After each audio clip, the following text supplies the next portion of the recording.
चलो तो हम लोग बच्चों स्टार्ट करेंगे आज कौन सा topic? Current electricity. Current electricity का वेटेज मैंने बताया आपको। आपको बताया इससे 4 क्वेश्चंस आ सकते हैं। 4 मतलब 16 मार्क्स, काफ़ी है ना। तो इस टॉपिक को इसीलिए हमने 2 पार्ट में डिवाइड किया है, जिससे ये इंश्योर किया जा सके कि आप आराम से ये सारे क्वेश्चंस कर लो। आज का जो टॉपिक है, स्टार्ट से हम लोग अगर देखना शुरू करें तो सबसे पहले हम लोग स्टार्ट करेंगे करंट के डेफिनेशन वाले पार्ट से और करंट के कैलकुलेशन वाले पार्ट से। रीज़न ये है जानने का, ये भी डेप्थ में जाकर, कि हमारा जो नेक्स्ट चैप्टर आएगा इसके बाद, मूविंग चार्जेस एंड मैग्नेटिज्म, वहाँ अगर हम बात करें तो वहाँ भी करंट के कैलकुलेशन पे बेस्ड क्वेश्चन आपके सामने आ सकते हैं। तो इसलिए हमें उसको जानना बहुत ज़रूरी है। Once we complete that we will enter into the next part, जहाँ पे हम लोग ड्रिफ्ट वेलोसिटी और ड्रिफ्ट वेलोसिटी के साथ ही साथ करंट डेंसिटी के बारे में बात करेंगे। वहीं पे हम लोग मोबिलिटी को भी थोड़ा बहुत एक्सप्लेन कर लेंगे। Then we will move for the next part. अगले पार्ट में हम लोग रेजिस्टेंस के बारे में बात करेंगे और रेजिस्टेंस के कैलकुलेशन को हम लोग डील करेंगे, उनके कॉम्बिनेशंस के बारे में बात करेंगे। And in last part we will discuss about the power calculation, कि अगर कोई सर्किट दिया हुआ है, उस सर्किट में मुझे पावर कैलकुलेट करना है तो हम पावर कैसे कैलकुलेट कर सकते हैं। तो ये होगा हमारे आज के क्लास का कंटेंट। नेक्स्ट क्लास में हम लोग क्या करेंगे? नेक्स्ट क्लास में हम लोग इसी से आगे बढ़ते हुए ईएमएफ को पढ़ेंगे। ठीक है, किसको पढ़ेंगे? ईएमएफ को। देन हम लोग किरचॉफ्स लॉ को पढ़ेंगे और फिर जो हमारे लास्ट में इंस्ट्रूमेंट्स होते हैं, उन सारे इंस्ट्रूमेंट्स को पढ़ते हुए हम लोग अपनी इस पूरे चैप्टर को रैप अप करेंगे। क्लियर है सभी को? तो now everyone ready, get set go, शुरू किया जाए। चलो फिर, बहुत बढ़िया, हम लोग स्टार्ट करते हैं बच्चों। मैंने यही पॉइंट्स यहाँ पे आपके सामने लिख भी दिए हैं। यहाँ से हम लोग स्टार्ट करते हैं सबसे पहले करंट से। करंट क्या है? सिंपल भाषा में कहो तो flow of charge is basically known as current. Charge का फ्लो हो रहा है, क्यों होता होगा चार्ज का फ्लो? हमेशा यहाँ पे जो चार्ज का फ्लो होगा वो होगा पोटेंशियल डिफरेंस के कारण। अगर 2 पॉइंट्स के बीच में पोटेंशियल का डिफरेंस है तो चार्ज जो है वो एक पॉइंट से दूसरे पॉइंट में हायर पोटेंशियल से लोअर पोटेंशियल की तरफ फ्लो करना स्टार्ट करेगा। और फ्लो ऑफ चार्ज को अगर हम टाइम के रिस्पेक्ट में देखने लगे, हम लोग क्या देखें? चार्ज पर यूनिट टाइम क्या फ्लो कर रहा है, तो उसी को आप क्या कहोगे? करंट के नाम से जानोगे। करंट के पास डायरेक्शन है, करंट के पास मैग्नीट्यूड है, बट फिर भी ये एक वेक्टर क्वांटिटी नहीं है। रीजन क्या है कि ये वेक्टर क्वांटिटी नहीं है? क्योंकि ये लॉ ऑफ वेक्टर एडिशन को फॉलो नहीं करता। क्लियर है ये? तो यहां तक की बातें क्लियर हैं। और देखो, अगर मैं चार्ज के फ्लो के बारे में, इस इलेक्ट्रिक करंट के बारे में आपको एक पॉइंट और ऐड कराना चाहूँ तो हमेशा ये याद रखना बेटा, हम यहाँ पे हमेशा स्टेडी फ्लो की बात करते हैं। ये वर्ड आपके सामने पहले भी आया होगा, जब मैंने आपको हीट पढ़ाया होगा, जब मैं आपको फ्लूइड पढ़ा रहा था, तो इसके बारे में मैंने कुछ वर्ड्स बोले होंगे आपको। सिंपल वे में ये समझो कि अगर मान लो ये पेन है, ये एक वायर जैसा है, मैंने इसके अंदर पूरी तरीके से इसको चार्ज से फिल कर रखा है। यहाँ पे राइट हैंड साइड से मैं अगर कोई एक चार्ज भेजूंगा तो क्या एक चार्ज को स्पेस ऑक्यूपाई करने के लिए क्या एक दूसरे चार्ज को दूसरे एंड से बाहर निकलना पड़ेगा, है ना? तो यहाँ से अगर आप क्यू चार्ज डालोगे तो दूसरे साइड से क्या होगा? उसी क्यू चार्ज को, उस क्यू चार्ज को नहीं, उतने ही अमाउंट ऑफ क्यू चार्ज को क्या होगा? दूसरे साइड से बाहर निकलना पड़ेगा। मीन्स जो करंट होगा हमारे वायर में, अगर हम यहाँ पे कोई सा भी पॉइंट ले लें तो हर पॉइंट पे हमेशा करंट की वैल्यू क्या रहेगी? सेम रहेगी। ये बात हमें ध्यान में रखनी चाहिए। क्रॉस सेक्शनल एरिया कुछ भी हो मायने नहीं रखता, हमारा करंट का वैल्यू जो होगा वो सेम रहेगा।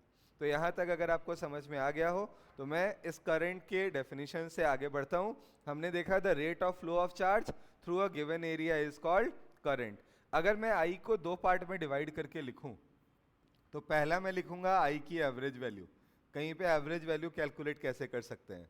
सो it will be written as delta q divided by delta t. Okay, तो ये हमारा हो जाएगा हमारा first part. I average is equal to delta q by delta t, जहाँ पे डेल्टा क्यू क्या है आपके पास? चार्ज फ्लो है, वहाँ से चार्ज कितना फ्लो हुआ है, और डेल्टा टी जो है वो हमारे टाइम टेकन को रिप्रेजेंट कर रहा है। यहीं पे अगर मैं इंस्टेंटेनियस वैल्यू की बात कर लूं, आई इंस्टेंटेनियस की बात करूं, तो आई इंस्टेंटेनियस क्या होगा हमारा? हम लोग यहीं पे टाइम को क्या करेंगे, बहुत ही छोटा मान लेंगे, जीरो मान लेंगे ऑलमोस्ट। मानते हैं ना? बताया है मैंने वेलोसिटी ये सब भी पढ़ाते समय कि अगर लंबे टाइम गैप की बात कर रहे हो तो डेल्टा टी, अगर हम बहुत ही छोटे से टाइम इंटरवल की बात कर रहे हैं, है ना, बाइक चला रहे हैं, स्कूटी चला रहे हैं, देखा है स्पीडोमीटर, वो क्या हो गया? वो हो गया इंस्टेंट, उस क्षण क्या हुआ, उस पॉइंट ऑफ टाइम पे क्या हुआ, है ना, तो उसे आप क्या बोलोगे? इंस्टेंटेनियस। और वैसे केस में हमारे सामने जो फॉर्मूला होता है वो होता है limit delta t tends to zero delta q by delta t which can be written as dq by dt. Means if you differentiate the function with respect to time you will automatically get your correct answer. क्या ये दोनों बातें समझ में आ रही हैं? अगर मैं इसी चीज को ग्राफिकली आपसे पूछूं कि किसी ग्राफ में मुझे इसे यूज करना है, तो how I will use it in the graph? Any idea? मैं बोलूंगा यहां पे अगर हमारे पास q वर्सेस t का कर्व दिया हुआ है, तो वैसे केस में हमारा जो आई एवरेज होगा, ये आई एवरेज कैसे निकलेगा? ये निकलेगा स्लोप ऑफ द सीकेंट से, slope of the secant. Secant का मतलब क्या हुआ? दो पॉइंट्स को मिलाने वाली लाइन। जैसे मैंने बोला कि ये मेरे पास एक मान लो ग्राफ है, हमारे पास ऐसा कोई ग्राफ दिया हुआ है, किसका किसका? Q वर्सेस T का। मुझे इन दोनों पॉइंट्स के बारे में डिस्कस करना है। ये जो दो पॉइंट्स है ना, मुझे इन दोनों पॉइंट्स के बारे में डिस्कस करना है। हम स्टार्ट कर रहे हैं time t equal to 2 second पे मान लो, और t इक्वल टू 10 सेकेंड तक की बात कर रहे हैं। तो हमें क्या करना पड़ेगा इस बार? हम लोग सिंपल वे में क्या करेंगे, हम इन दोनों को मिलाने वाली एक लाइन ड्रॉ करेंगे, ठीक है? और लाइन ड्रॉ करने के बाद यहाँ पे ये एंगल जो थीटा होगा, ये हमें हमारे एक्सप्रेशन को प्रोवाइड करने में काम आएगा। तो मैं इसे यहाँ पे लिख देता हूँ बेटा Q1, T1, और इस पॉइंट को लिख देता हूँ मैं Q2, T2। तो आप बताओ यहाँ पे I की एवरेज वैल्यू क्या हो जाएगी? जल्दी से बोलो बच्चों। It can be taken as Q2 minus Q1 divided by T2 minus T1। ये हमें हमारा रिजल्ट दे देगा। डन है? याद रहेगा ये पॉइंट? तो एवरेज का कैलकुलेशन कहीं भी करना हो, this is the way by which you can get the correct answer. याद रहेगा? वेलोसिटी की एवरेज वैल्यू हो, एक्सेलरेशन का एवरेज वैल्यू हो, फोर्स का एवरेज वैल्यू हो, जिस जगह पर यूज करते हो यही तरीका होगा, और कोई दूसरा तरीका दिमाग में नहीं आना चाहिए। ठीक है, आगे बढ़ते हैं, सेकेंड पॉइंट की तरफ आते हैं। यहां अगर मैं बात करूं, और मुझे फिर से इस बार Q वर्सेस T का कर्व गिवन है। किसका किसका कर्व दिया हुआ है? Q और T के बीच का कर्व दिया हुआ है। अब यहां क्या करेंगे? इस बार हम लोग बोलेंगे, बिल्कुल सही बोल रहे हो, it is basically slope of the tangent. यहां पे हम लोग टेंजेंट के स्लोप के बारे में बात करेंगे और उससे अपने आंसर तक पहुंच जाएंगे। तो मुझे लगता है अब ये दोनों क्लियर है आपको। टेंजेंट का मतलब अगर किसी को नहीं समझ आ रहा हो, थोड़ा कंफ्यूजन हो रहा हो, तो उसके कंफ्यूजन को दूर कर दिया जाए यहीं पे। मैंने मान लो कि इस बार जो है ना, कर्व कुछ इस तरीके का बना रखा है, ठीक है? ये हमारा Q है और यहाँ पे हमने क्या लिया है? T लिया है। तो मैं यहाँ पे जिस पोजीशन पे भी निकालना चाहता हूँ वैल्यूज को, मैं क्या करूँगा? एक छोटा सा टेंजेंट ड्रॉ कर दूंगा। ये जो टेंजेंट है, इस टेंजेंट का जो स्लोप होगा वही क्या देगा मुझे? हमारे रिजल्ट को प्रोवाइड कर देगा। डन है? तो इजी है दोनों, या किसी को कोई कंफ्यूजन है इसमें? नहीं, बहुत बढ़िया। देन हमारा एक नेक्स्ट जो है इससे जुड़ा हुआ क्वेश्चन आता है, उस क्वेश्चन के बारे में हम बात करते हैं। नोट कर लो। एक क्वेश्चन के बारे में हम लोग बात करते हैं, ध्यान से उस क्वेश्चन को समझते हैं। क्वेश्चन बहुत सिंपल है बेटा। एक इलेक्ट्रॉन है, क्या है? एक इलेक्ट्रॉन है, सर्कुलर पाथ पे घूम रहा है, ठीक है? उसकी एंगुलर वेलोसिटी मुझे दी हुई है ओमेगा के बराबर। कितनी दी हुई है? ओमेगा। मुझसे पूछा गया है कि उस वायर में, जो कि वायर नहीं बोलो सर्कुलर पाथ पे, करंट की वैल्यू क्या होगी, ये हमें निकाल कर बतानी है, ठीक है?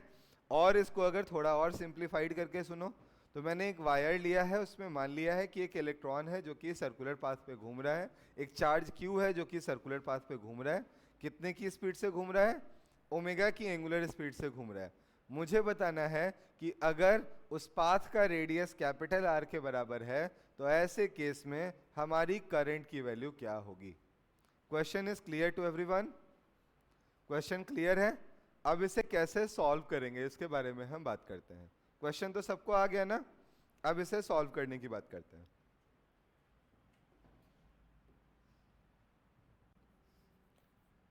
देखो ये बहुत ही इंपॉर्टेंट पार्ट मैं सिखा रहा हूं, इसको ध्यान से दिमाग में बिठा लेना, है ना। ये एक जगह नहीं, बहुत जगह आपको काम आता है, बहुत हेल्प करता है ये पॉइंट, ठीक है। हम लोगों के पास क्या है बेटा इस बार, ये मान लो सेंटर है दिया हुआ, इसका रेडियस हमें कुछ r गिवन है। मान लेते हैं यहाँ एक चार्ज है जिसको अभी मैंने q माना था। मैंने बोला एक इलेक्ट्रॉन घूमेगा तो क्या ले लोगे, e ले लोगे, और कुछ फर्क नहीं आने वाला। अब इसकी एंगुलर वेलोसिटी मुझे दी हुई है ओमेगा के बराबर। मुझे बताना है कि यहाँ पे करंट कितना होगा अगर ये सर्कुलर पाथ में घूमता जा रहा है। तो आप ये बताओ, क्या एक सर्कल कंप्लीट करने का टाइम आपको पता है? चार्ज आपको पता है? तो अगर मैं इसको इनिशियल पॉइंट मानूं और वापस एक चक्कर पूरा होने के बाद उससे फाइनल पॉइंट मानूं तो कोई दिक्कत है क्या? तो इनिशियल और फाइनल इन दोनों पोजीशन पे चार्ज की वैल्यू क्या है हमारे पास, क्यू ही है, कोई दिक्कत है ही नहीं। और अगर मैं टाइम टेकन देखूं एक चक्कर लगाने में तो क्या लगा होगा, कैपिटल टी के बराबर, जिसको क्या आप 2 पाई बाई ओमेगा कह सकते हो। बताओ सिर्फ इन दोनों वैल्यूज से आपका आंसर आया या नहीं आया? ये दोनों चीजें अगर हमें पता है तो हमारा आंसर हमारे हाथ में है। क्या है आंसर हमारा? मैं सिंपल वे में लिखता I is equal to Q divided by capital T which can be written as Q divided by 2 pi by omega, जिसको आप कह सकते हो Q omega divided by 2 pi. क्या लिखने में कोई परेशानी? जल्दी बोलो बच्चों। इसी को थोड़ा चेंज करते हैं। मान लो कि अगर ओमेगा ना देकर v दिया हुआ होता, क्या दिया हुआ होता, v वेलोसिटी, तो भी क्या हम आराम से लिख सकते थे? ओमेगा को आप क्या लिखते, v बाई आर लिख सकते थे क्या, v बाई आर। तो आपके पास आंसर क्या हो जाता? अगर हमें v के टर्म्स में आंसर देना होता तो मैं लिखता q इंटू, इसको मैं लिखता ओमेगा को v बाई आर, तो आंसर होता qv divided by 2 pi r. क्या ये तीनों के तीनों आंसर्स आपको क्लियर हैं? एक और आंसर आता है बेटा, ये q बाई टी लिखा हुआ है ना, अगर मुझे फ्रीक्वेंसी दी हुई होती, क्या दी हुई होती, फ्रीक्वेंसी, तो आप क्या बोलते, 1 बाई टी को आप क्या लिखते हो, फ्रीक्वेंसी लिखते हो क्या? तो आप उसे सीधे सीधे q इंटू एफ भी लिख सकते थे। अब इसका जानते हो फायदा क्या है? हमसे पूछते हैं मैग्नेटिक्स में आगे चल के कि हमारा एक चार्ज जो है सर्कुलर पाथ पे घूम रहा है, बताओ कि सेंटर पे हमारा मैग्नेटिक फील्ड कितना होगा। क्या अगर हमें करंट पता है तो क्या हम म्यू आई बाई 2r लिख के सीधे सीधे mu not I divided by 2r लिख के आंसर कोट कर सकते थे? ये कब कोट कर पाते, जब हमें ये करंट लिखना आ रहा होता। क्लियर है सभी को? आगे बढ़ते हैं यहाँ से, एक छोटा सा क्वेश्चन और कर लेते हैं।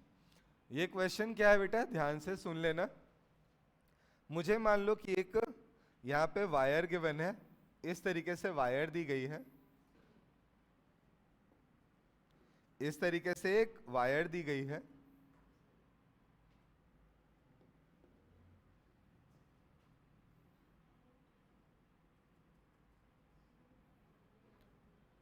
और हमें बोला गया कि इस वायर में जो है ना, हमारा इस वायर का लेंथ जो है ये एल के इक्वल है, इसका area of cross section A के बराबर है, और यहाँ पे एन मुझे दिया गया है, that is number density. Number density का मतलब क्या हो गया बेटा, नंबर डेंसिटी का मतलब हो गया नंबर डिवाइडेड बाय वॉल्यूम। तो पर यूनिट वॉल्यूम यहाँ से कितने नंबर ऑफ चार्जेस निकल रहे हैं उसके बारे में हमें बता दिया गया है। वो क्या दिया गया है, n के बराबर। यहाँ पे जो चार्ज का फ्लो हो रहा है बेटा, इस चार्ज की वैल्यू हमें दी गई है q के बराबर। चार्ज क्या है यहाँ पे, q है, जो कि यहाँ पे फ्लो कर रहा है। चार्ज कितना है बेटा, q के बराबर फ्लो कर रहा है। जो भी चार्ज यहाँ पे होगा उसकी वैल्यू क्या है, q है। आपको बताना है कि इस जगह पे करंट कितना होगा, ठीक है। एक और इंफॉर्मेशन है, इसकी वेलोसिटी हमें दी गई है, that is equal to v। चार्ज जो मूव कर रहा है उसकी वेलोसिटी कितनी है, v के बराबर है। सो हाउ टू कैलकुलेट, कैसे कैलकुलेट करोगे इसे? तो देखो, इसे कैलकुलेट करने के लिए जो पॉइंट्स हैं उसके बारे में मैं बात करता हूं। आपको चाहिए आई एवरेज, या आई इंस्टेंटेनियस की भी बात कर सकते थे, लेकिन यहाँ पे नहीं करने की नीड है।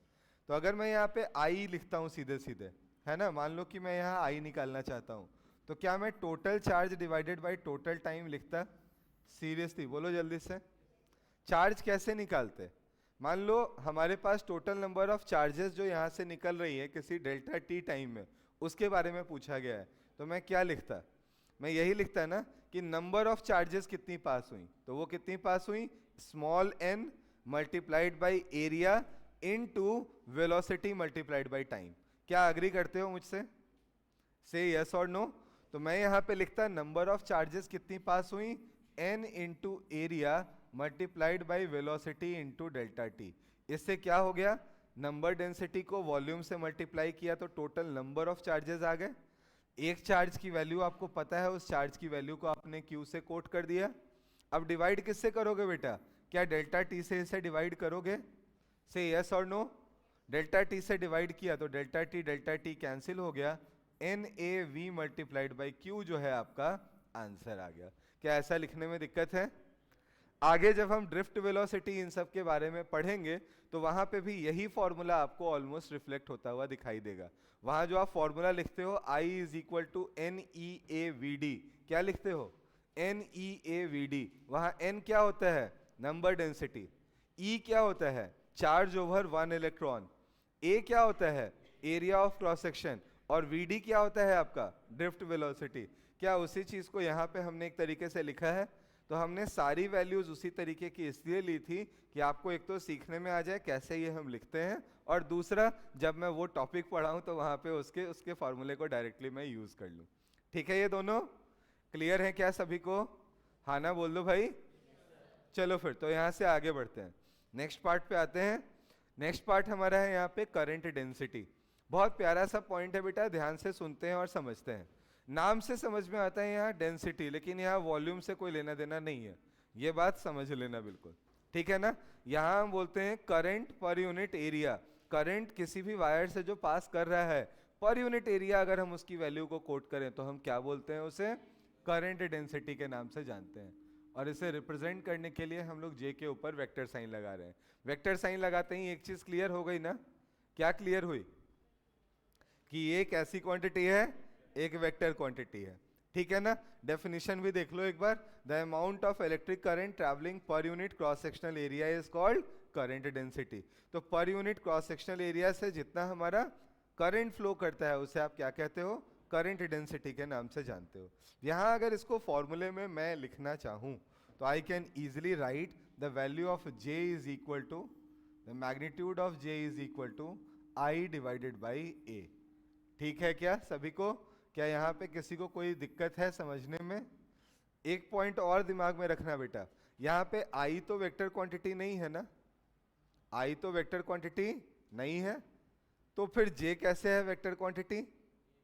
क्योंकि एरिया जो है वो वेक्टर क्वांटिटी है। तो अगर मैं इसको थोड़ा सा चेंज करके लिखना चाहूं तो मैं लिख सकता हूं बेटा I is equal to j dot d s, और इस जे डॉट डी एस का क्या करेंगे?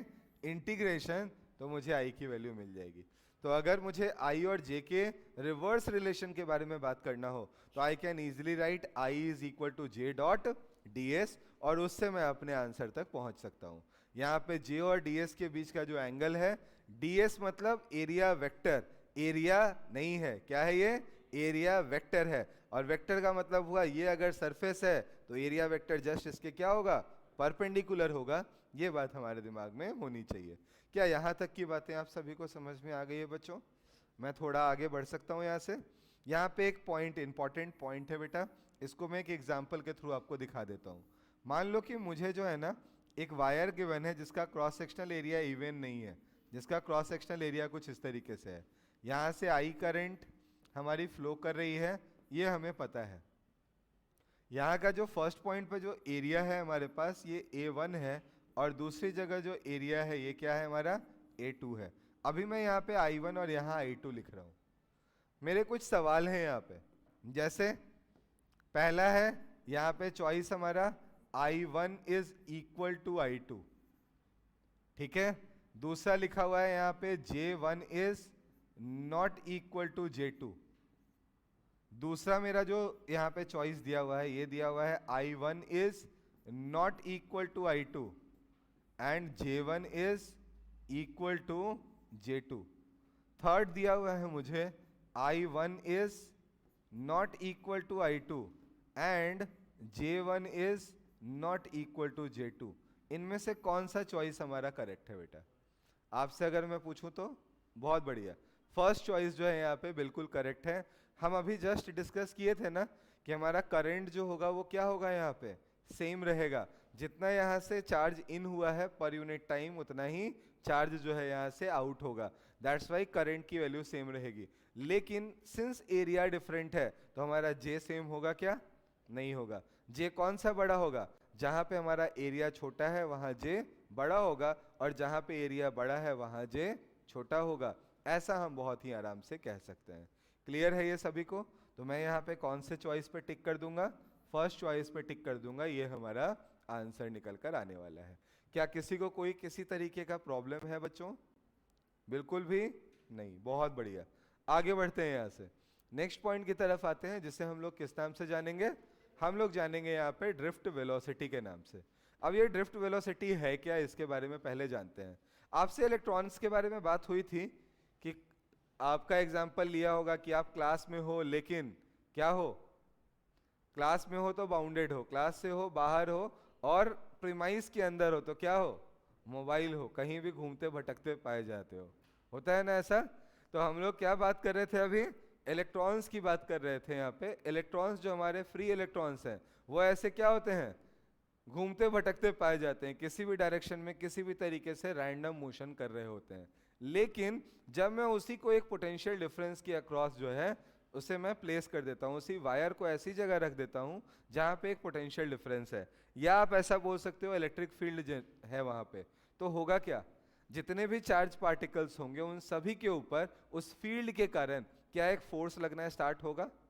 फोर्स लगेगा, और वो फोर्स क्या करेगा? उन सभी को एक ही डायरेक्शन में डायरेक्ट कर देगा। ठीक है?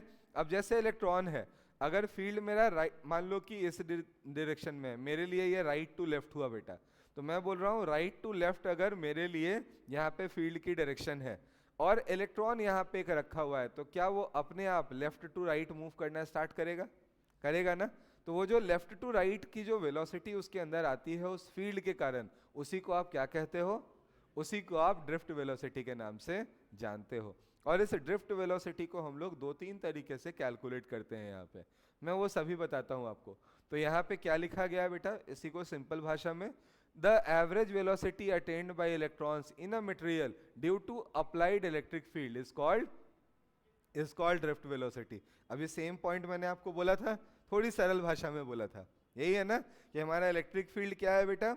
राइट टू लेफ्ट है। इलेक्ट्रॉन यहाँ पड़ा हुआ है, इलेक्ट्रॉन के ऊपर एक फोर्स लगेगा, लेफ्ट टू राइट लगेगा, और सभी के सभी इलेक्ट्रॉन क्या होंगे?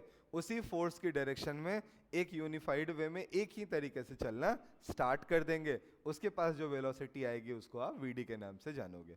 तो मैं दोनों जो तरीके अभी हम हमारे पास हैं, उन दोनों से मैं इसके फॉर्मूले को लिखता हूँ। पहले तो एक डायग्राम भी बना दे रहा हूँ आपके लिए। डायग्राम बहुत सिंपल है बेटा। ये मान लो हमारे पास एक वायर है, इस वायर का क्रॉस सेक्शनल एरिया हमको ए के इक्वल दे रखा है। ठीक है? यहाँ जो चार्जेस हैं ये हमारे पास इस बार इलेक्ट्रॉन्स हैं, और इलेक्ट्रॉन्स मान लो लेफ्ट की डायरेक्शन में मूव कर रहे हैं। आप समझ सकते हो यहाँ जो आपने फील्ड जनरेट किया है वो किधर होगा? टुवर्ड्स राइट होगा, है ना? इसके मास की अगर बात की जाए तो मास ऑफ इलेक्ट्रॉन हम सभी जानते हैं, ME से आप इसे चाहो तो रिप्रेजेंट कर सकते हो। और इसको जो वेलोसिटी मिली है वो वेलोसिटी क्या है बेटा? VD के इक्वल है। किसके बराबर है? VD के बराबर। और यहाँ जो नंबर डेंसिटी दिया गया है, number of electrons per unit volume, ये number of electrons per unit volume क्या दिया गया है मुझे? N के इक्वल इन्होंने दे रखा है। ठीक है ना? तो यहाँ पे N क्या है मेरे पास? Number of electrons per unit volume है। ठीक है? जिसको आप नंबर डेंसिटी के नाम से जान रहे हो। अब आपसे मेरा एक दो छोटा मोटा सवाल है। पहला सवाल क्या है? पहला सवाल, अगर मैं यहाँ पे I लिखना चाहता हूं तो I क्या होना चाहिए? बताओ बालिका, I क्या होना चाहिए? उसको बैग के अंदर होना चाहिए, बैग के बाहर नहीं होना चाहिए। चलो इधर से बताओ, इधर से कोई बताएगा? बताओ, जल्दी से बताओ बेटा।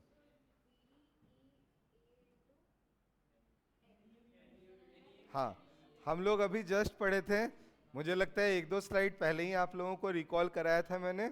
आई की वैल्यू हम लोग क्या लिखेंगे बेटा? It is NEAVD। लिख सकते हो ना आराम से? अभी जस्ट हमने सीखा था। तो यहाँ से VD की वैल्यू क्या हो गई आपके पास?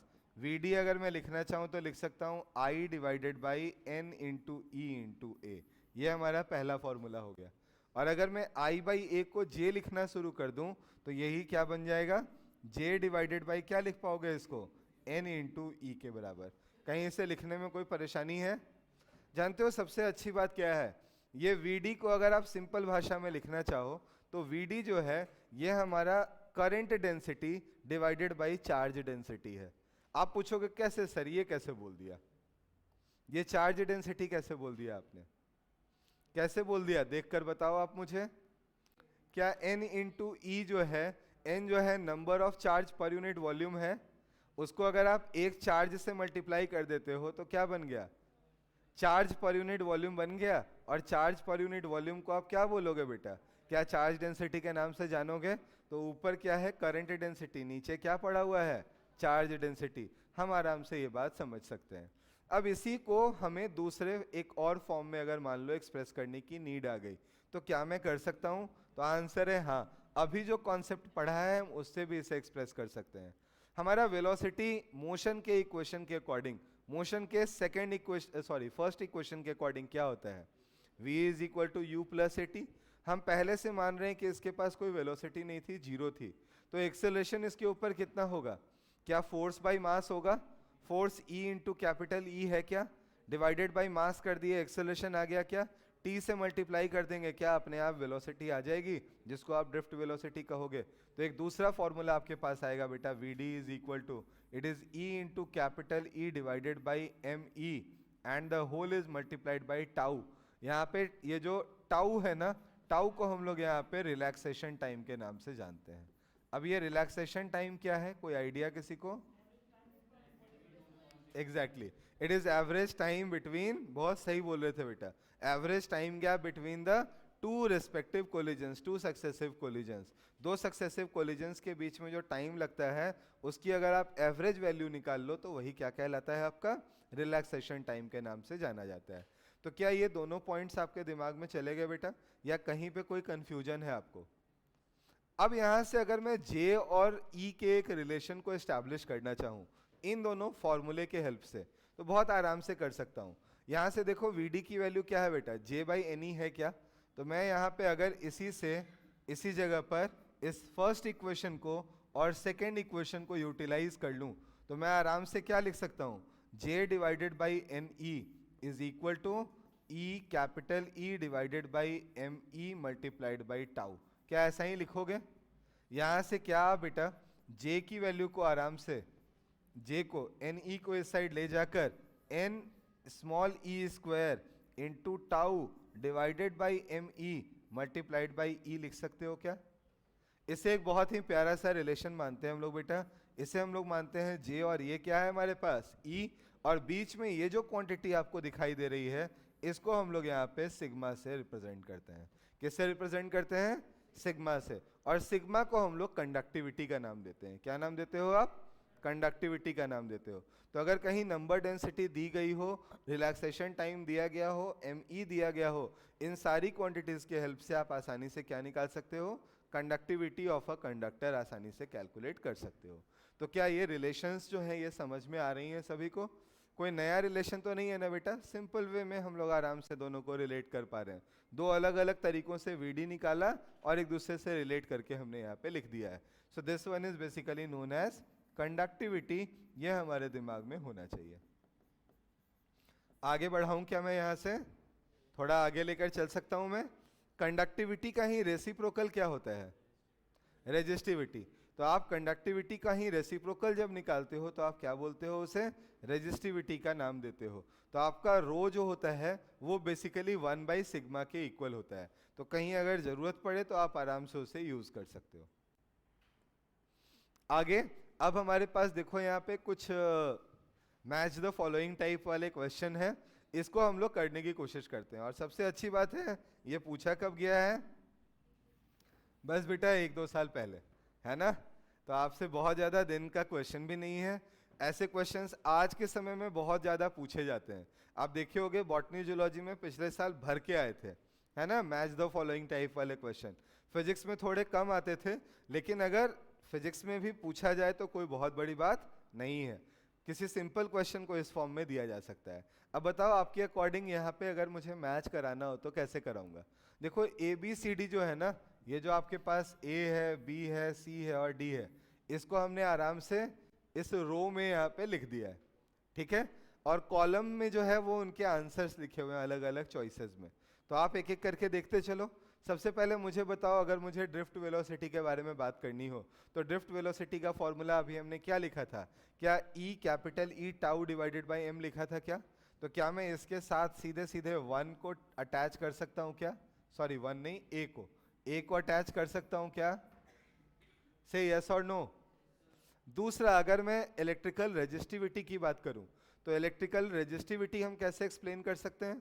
तो इलेक्ट्रिकल रेजिस्टिविटी को एक्सप्लेन करने के लिए अभी हमने एक फॉर्मूला पढ़ा था कि हमारे पास J जो होता है ये किसके बराबर होता है? सिग्मा इंटू ई के इक्वल होता है। तो मैं यहाँ से अगर E को लिखना चाहता तो क्या मैं 1/सिग्मा इंटू जे लिख देता क्या? और ये 1/सिग्मा है क्या बेटा? क्या यही रो है आपके पास? से यस और नो। क्या यही रेजिस्टिविटी है? तो रेजिस्टिविटी को आप E/J से एक्सप्लेन कर सकते हो क्या? तो आपके पास ये जो दूसरा पार्ट हो गया, बी पार्ट, उसको आप आराम से E/J से यहाँ पे एक्सप्लेन कर सकते हो। देन आते हैं थर्ड पे। हम अगर रिलैक्सेशन टाइम पीरियड के बारे में बात करें, क्या रिलैक्सेशन टाइम का जो पीरियड है वो हम निकाल सकते हैं? थोड़ी सी मेहनत करनी पड़ेगी। पिछला स्लाइड हमें अभी तो यहाँ पे मैं आपको दिखा भी देता हूँ।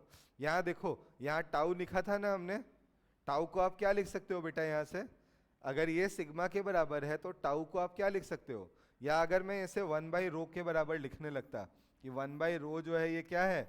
NE² tau divided by ME है, तो आप आराम से टाउ की वैल्यू को ME divided by rho N into E² लिख सकते थे ना? तो यहाँ से देखो आपके पास कौन सा आंसर दिखाई दे रहा है? यह आंसर फर्स्ट आंसर दिखाई दे रहा है क्या? तो हम आराम से यहाँ पे हम लोग सी चॉइस को अटैच कर सकते हैं। और फाइनली अगर मैं लास्ट करंट डेंसिटी की बात करूं तो अभी हमने J की वैल्यू देखी थी, है ना? I is equal to NEAVD, तो I/A is equal to NEVD। क्या ये NEVD दिख रहा है? ये हमारे पास हमारा D चॉइस है।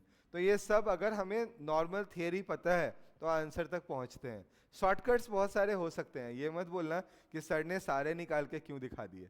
सारे निकाल के दिखा दिए आपको सिखाने के लिए, बाकी आप सभी समझदार हो। यहाँ पे अगर ये 3 3 3 3 दिया हुआ था, देखने का मतलब बनता था क्या इसको? नहीं बनता था, टाइम वेस्ट करना था यहाँ पे, है ना? नहीं करना था वेस्ट हमें। अगर मैं यहाँ देखूं तो ये 4 4 1 2 है, मतलब थोड़ा सा संभावना हमारा बनता है। तो मैं 1 2 4 को तो देखता भी, बाकियों को देखने की नीड थी ही नहीं। थी क्या? नहीं थी। हम आराम से अपने आंसर तक इनके हेल्प से पहुंच सकते थे। तो कौन सा चॉइस मैच कर रहा है यहाँ पे? ए। तो ए चॉइस को हम लोग यहाँ पे डायरेक्टली टिक कर सकते हैं। क्लियर है क्या सभी को? ओके, बहुत बढ़िया। बच्चों आप सभी से एक छोटा सा मेरा रिक्वेस्ट है, सभी से, है ना, जितने बच्चे हो सकता है आप में से कुछ लोग जो है वो समय पे अभी भी आते होंगे। मेरा ये रिक्वेस्ट है कि प्लीज़ आप 5 से 10 मिनट पहले क्लास में आने की कोशिश करो। आप समझो, ये पढ़ा देने के बाद 15 मिनट 20 मिनट पढ़ाने के बाद जो भी चीज़ आपके लिए आती है वो एक तरीके से मेरे तो तरीके से नहीं आती है। मैं जिस तरीके से आपको बताना चाहता हूँ उस तरीके से नहीं आती है, तो पूरी क्लास की लर्निंग आपकी खराब होती है। 1.5 घंटे कंसंट्रेट करना है यहाँ पे, पूरे चैप्टर को रिवाइज करना है, और उसमें हम 10-15 मिनट रोज लेट करें, सही नहीं है ये। तो टाइम से आएंगे, अभी जिस समय पे निकलते हैं उससे 10 मिनट पहले निकल जाया करेंगे, यही होगा ना? 10 मिनट पहले निकलेंगे, चीज़ें मैनेज हो जाएंगी ना? तो प्लीज़ टाइम पे आया करो, इस चीज़ को मेंटेन करो, अदरवाइज मुझे भी थोड़ा स्ट्रिक्ट होना पड़ेगा। आगे बढ़ते हैं, हम यहाँ से आगे बढ़ते हैं, नेक्स्ट पॉइंट की तरफ आते हैं। अगला क्वेश्चन है, across a metallic conductor of non conducting uniform cross section. Uniform है या नॉन यूनिफॉर्म है? नॉन यूनिफॉर्म है, सॉरी, है ना? A constant potential difference is applied. The quantity which remains constant along the conductor is, कौन सा quantity आपका constant होगा? शुरुआत में ही आज मैं बता चुका हूं क्या, कौन सी क्वांटिटी कांस्टेंट होनी चाहिए? करंट, जितना चार्ज अंदर हुआ उतना ही चार्ज क्या होगा, बाहर होगा। तो इसका मतलब किसे कांस्टेंट रहना पड़ेगा? करंट को। करंट डेंसिटी की बात करेंगे, क्रॉस सेक्शनल एरिया पर डिपेंड करेगा। ड्रिफ्ट वेलोसिटी वीडी, ये भी तो हमारे पास क्या होता है, जे डिवाइडेड बाई एन ही होता है ना। तो जे अगर डिपेंड कर रहा है तो अपने आप आपका क्या हो गया, वो भी डिपेंड करना स्टार्ट करेगा क्या। और ऐसे ही फील्ड के बारे में भी हम बात कर सकते हैं, फील्ड को भी हम लोग ऐसे ही एक्सप्लेन कर सकते हैं। तो आगे मैं यहाँ से आपको लेकर चल रहा हूँ। तो यहाँ पे बी चॉइस था, आगे आते हैं बेटा। नेक्स्ट हम लोग यहाँ से अब स्टार्ट करते हैं अगले पॉइंट को पढ़ना। जैसे हम लोग कहेंगे यहाँ पे इलेक्ट्रिकल रेजिस्टेंस। रेजिस्टेंस है क्या, पहले तो ये समझ लेते हैं। तो रेजिस्टेंस के बारे में अगर बात की जाए तो इसे ओम नाम के साइंटिस्ट जो है हमारे, ओम्स लॉ के थ्रू इसे सबसे पहले हमारे सामने पिक्चर में लेकर आए थे। उन्होंने क्या बोला कि हमारा जो पोटेंशियल डिफरेंस कहीं पे भी होता है वो किसके प्रोपोर्शनल होता है। उन्होंने एक्चुअल में V और I का रिलेशन बताया। उन्होंने बोला कि हमारे V और I का जो रेशियो होगा उसी को आप क्या बोलोगे, रेजिस्टेंस का नाम बोलोगे। हमारा जो पोटेंशियल डिफरेंस होगा वो हमेशा प्रोपोर्शनल किसके होगा, I के प्रोपोर्शनल होगा।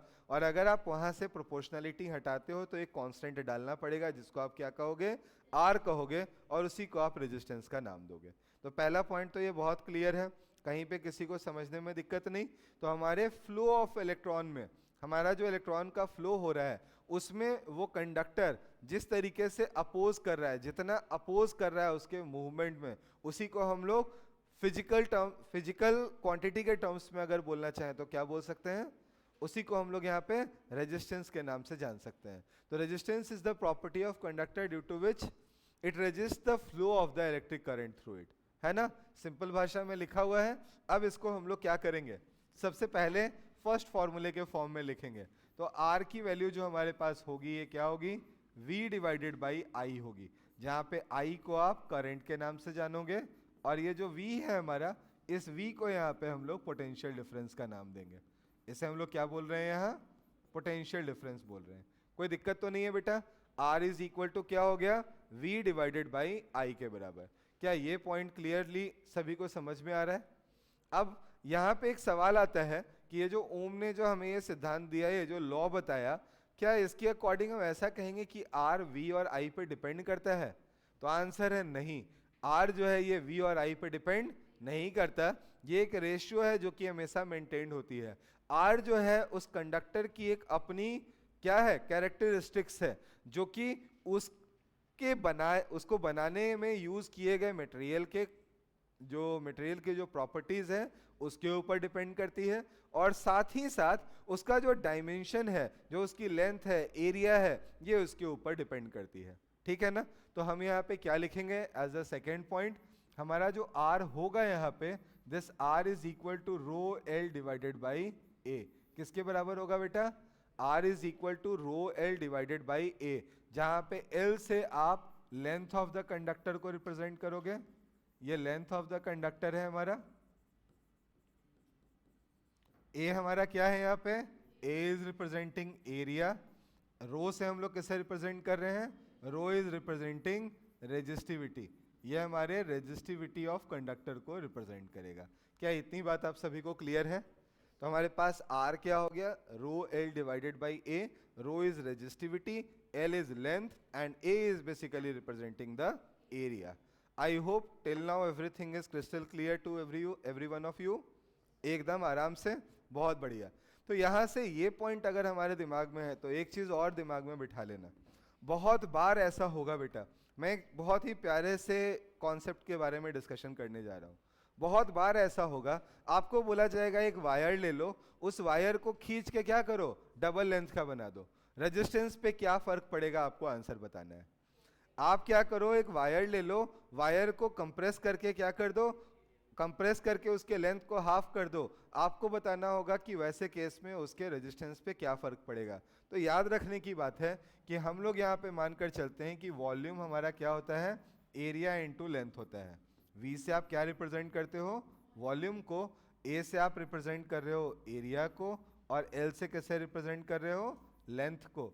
यहाँ से आप चाहो तो लिख सकते हो कि हमारा जो L होगा ये किसके बराबर होगा, V बाई A के बराबर। और अगर आप एरिया लिखना चाहो तो उसे क्या लिख सकते हो, V बाई L के बराबर। तो अगर मैं इस फॉर्मूले को थोड़ा चेंज करना चाहूं तो दो अलग अलग और फॉर्म्स में बदल सकता हूं, वॉल्यूम को कांस्टेंट मानते हुए। अगर क्या है हमारा, हमें दिया हुआ है इफ v इज कांस्टेंट, अगर हमने क्या माना है, v को कांस्टेंट माना है, तो हमारा जो r होने वाला है, the r is equal to rho into L by A चाहिए था मुझे, यही चाहिए था ना।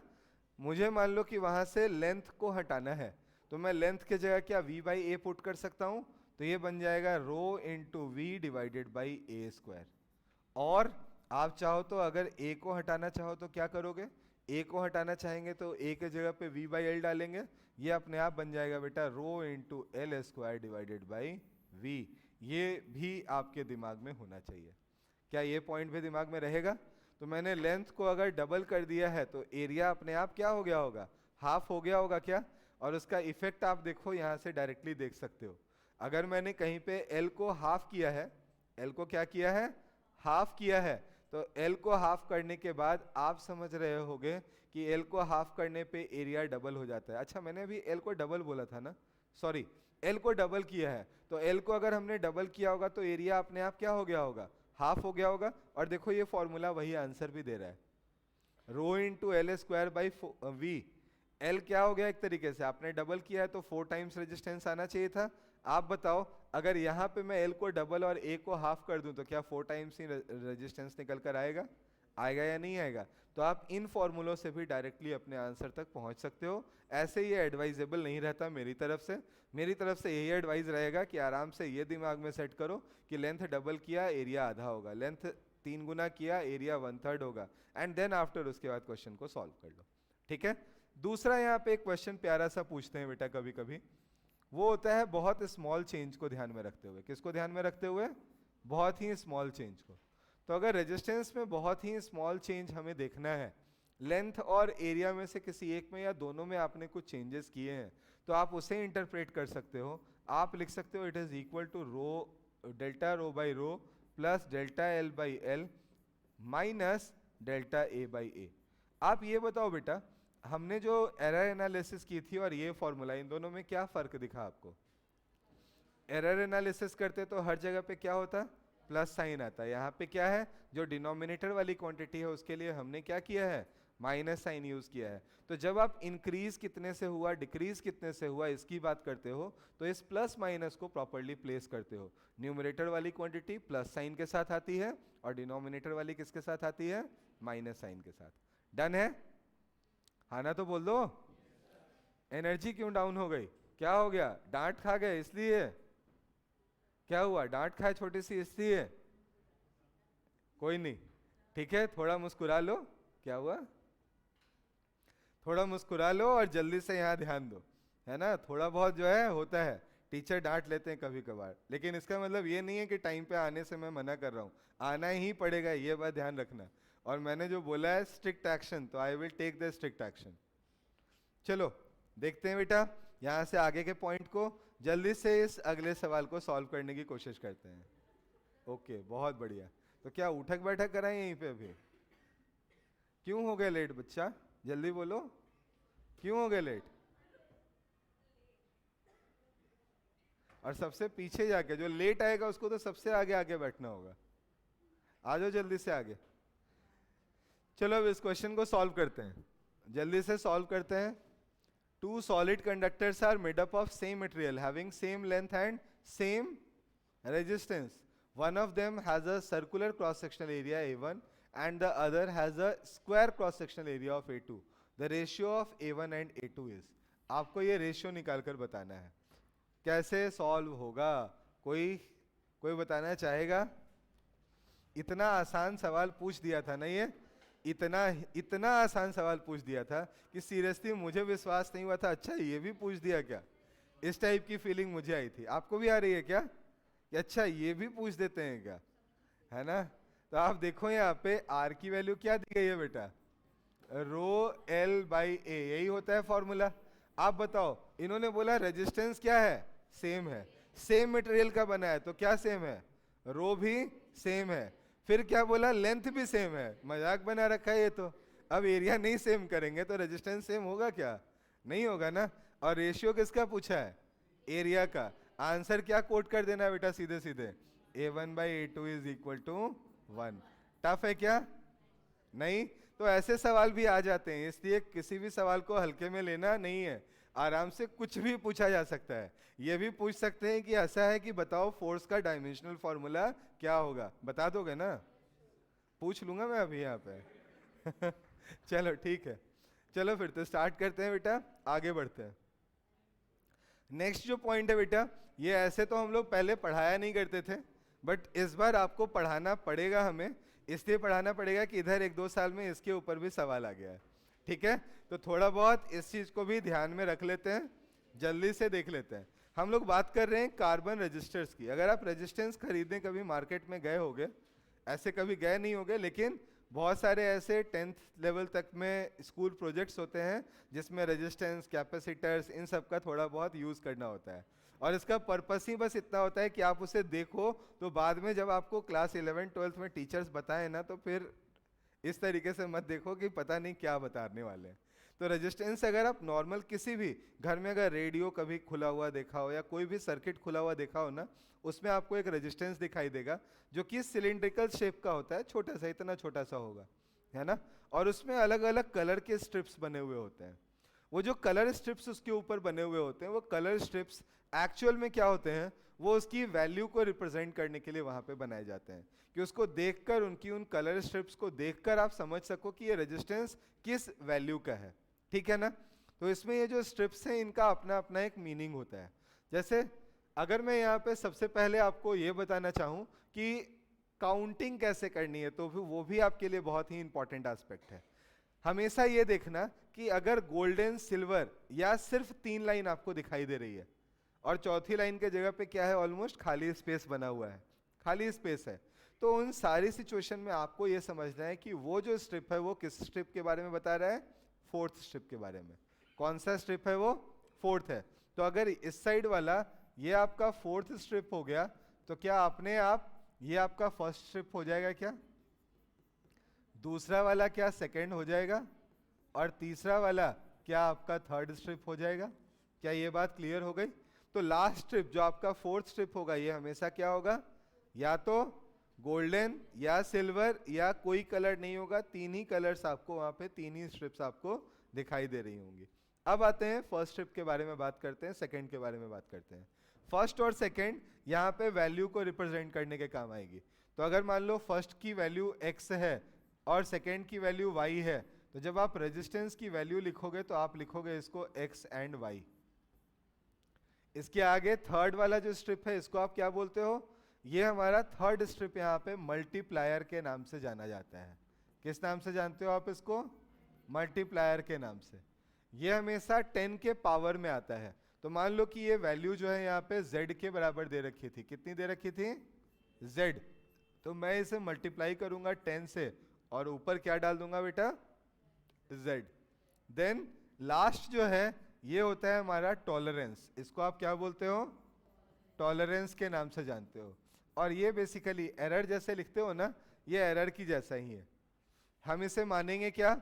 अगर कोई नो कलर दिया हुआ है, नो कलर मतलब सबसे खराब रेजिस्टेंस है, वहां पे एरर के चांसेस मैक्सिमम है। और कितनी एरर होगी? 20% के आसपास। दूसरा है सिल्वर कलर। अगर सिल्वर है तो सिल्वर उससे रिलेटिवली बेटर है, वहां पे जो एरर का चांसेस होगा वो कितना होगा? 10%। और लास्ट होता है हमारा गोल्डन। गोल्डन मतलब गोल्डन सबसे महंगी चीज है कि नहीं है ना? बोलोगे नहीं सर उससे भी बहुत महंगी आती है। चलो एक नॉर्मल अगर मैं इन तीनों में बोलूँ तो सबसे गोल्डन जो होगा क्या होगा?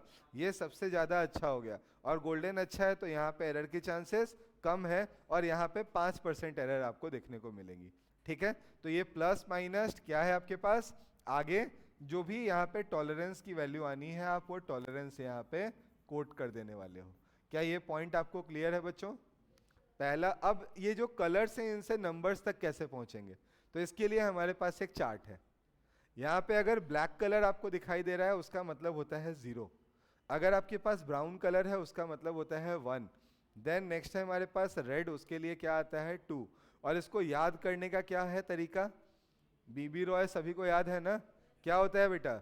बीबी रॉय हैज ग्रेट क्या है? BB Roy of Great Britain has very good wife who wears, क्या है यहाँ पे, गोल्ड एंड सिल्वर नेकलेस। तो यहाँ पे गोल्ड और सिल्वर, लास्ट में क्या आता है आपका, नेकलेस। तो ये जो है एक सिंपल सा याद करने का तरीका है जो कि हम सभी दिमाग में रखे हुए हैं, वो रखेंगे और उससे ये सारे नंबर्स जो है ना ये दिमाग में अपने आप सेट होते चले जाएंगे। इनके साथ साथ इनका मल्टीप्लायर भी देखो आपके पास है।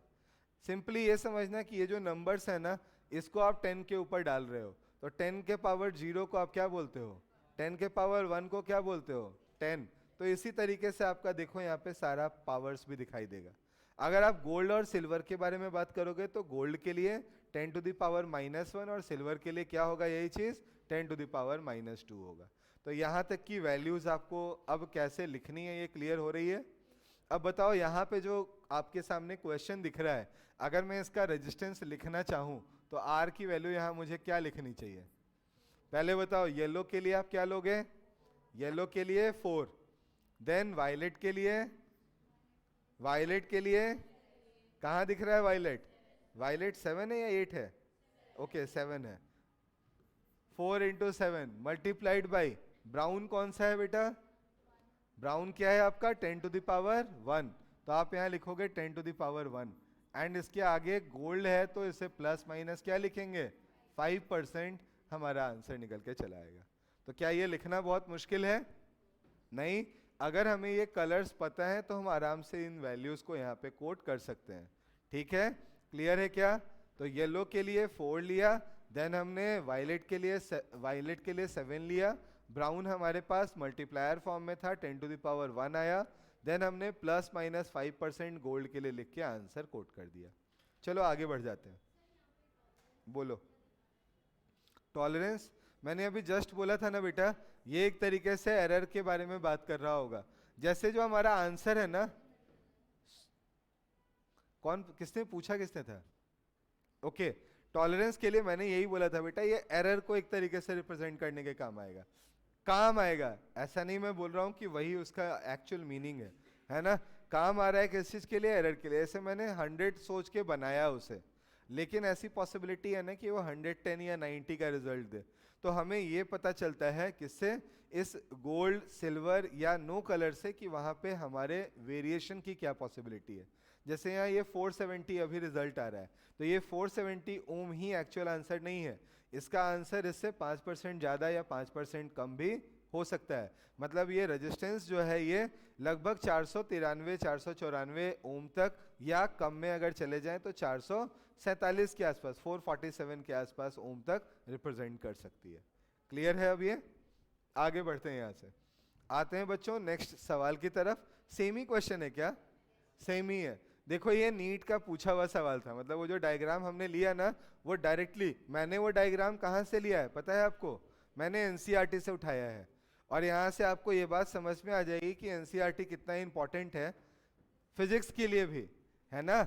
एक बार देख लेना कितना आवश्यक है। आप देखो सीधे सीधे एनसीईआरटी का डायग्राम उठा के एग्जाम में दे दिया गया था, वहां से ये जो पिछला डायग्राम था ये एनसीईआरटी का है बेटा। और यही देखो सेम क्वेश्चन आपको यहाँ पे दिखाई दे रहा है, येलो वायलेट ब्राउन और क्या लिखा हुआ है, गोल्ड। क्या हम लोग आंसर अभी जस्ट निकाले हैं, कौन सा आंसर था बेटा, सी। हम सी को यहाँ पे आंसर के फॉर्म में कोट कर सकते हैं। डन है, क्लियर है क्या सभी को। चलो फिर तो आगे बढ़ते हैं, आगे आते हैं बेटा। नेक्स्ट एक और सवाल है हमारे पास, इस सवाल का आंसर अब निकाल कर देते हैं। हमें इस बार दिया गया है 47 प्लस माइनस 4.7, क्या आंसर होना चाहिए। हाँ सबसे पहले बेटा दो चीजों में तो कोई चेंज नहीं है ना, जो अभी हम लोग पढ़ते आए थे, दो कलर्स में तो कोई चेंज है ही नहीं। पहला जो स्ट्रिप हमारा होने वाला है ये क्या होने वाला है, येलो, इसमें कोई कंफ्यूजन नहीं। दूसरे पॉइंट पे 7 जो हमारा है ये वायलेट होने वाला है, इसमें भी कोई कंफ्यूजन नहीं, है ना। सेकंड क्या होगा हमारा, वायलेट होगा, इसमें भी कोई कंफ्यूजन नहीं। देन जैसे ही थर्ड पे आते हैं, क्या इस बार हमारा 10 का पावर जो है वो 0 होना चाहिए, क्योंकि 470 थोड़ी ना कर रहे हो आप, कितना कर रहे हो बेटा, आप क्या कर रहे हो 47 तक ही जा रहे हो ना। तो क्या आंसर होना चाहिए इस बार हमारा, आप जल्दी देखकर बताओ। मैंने कुछ गलत लिख दिया क्या?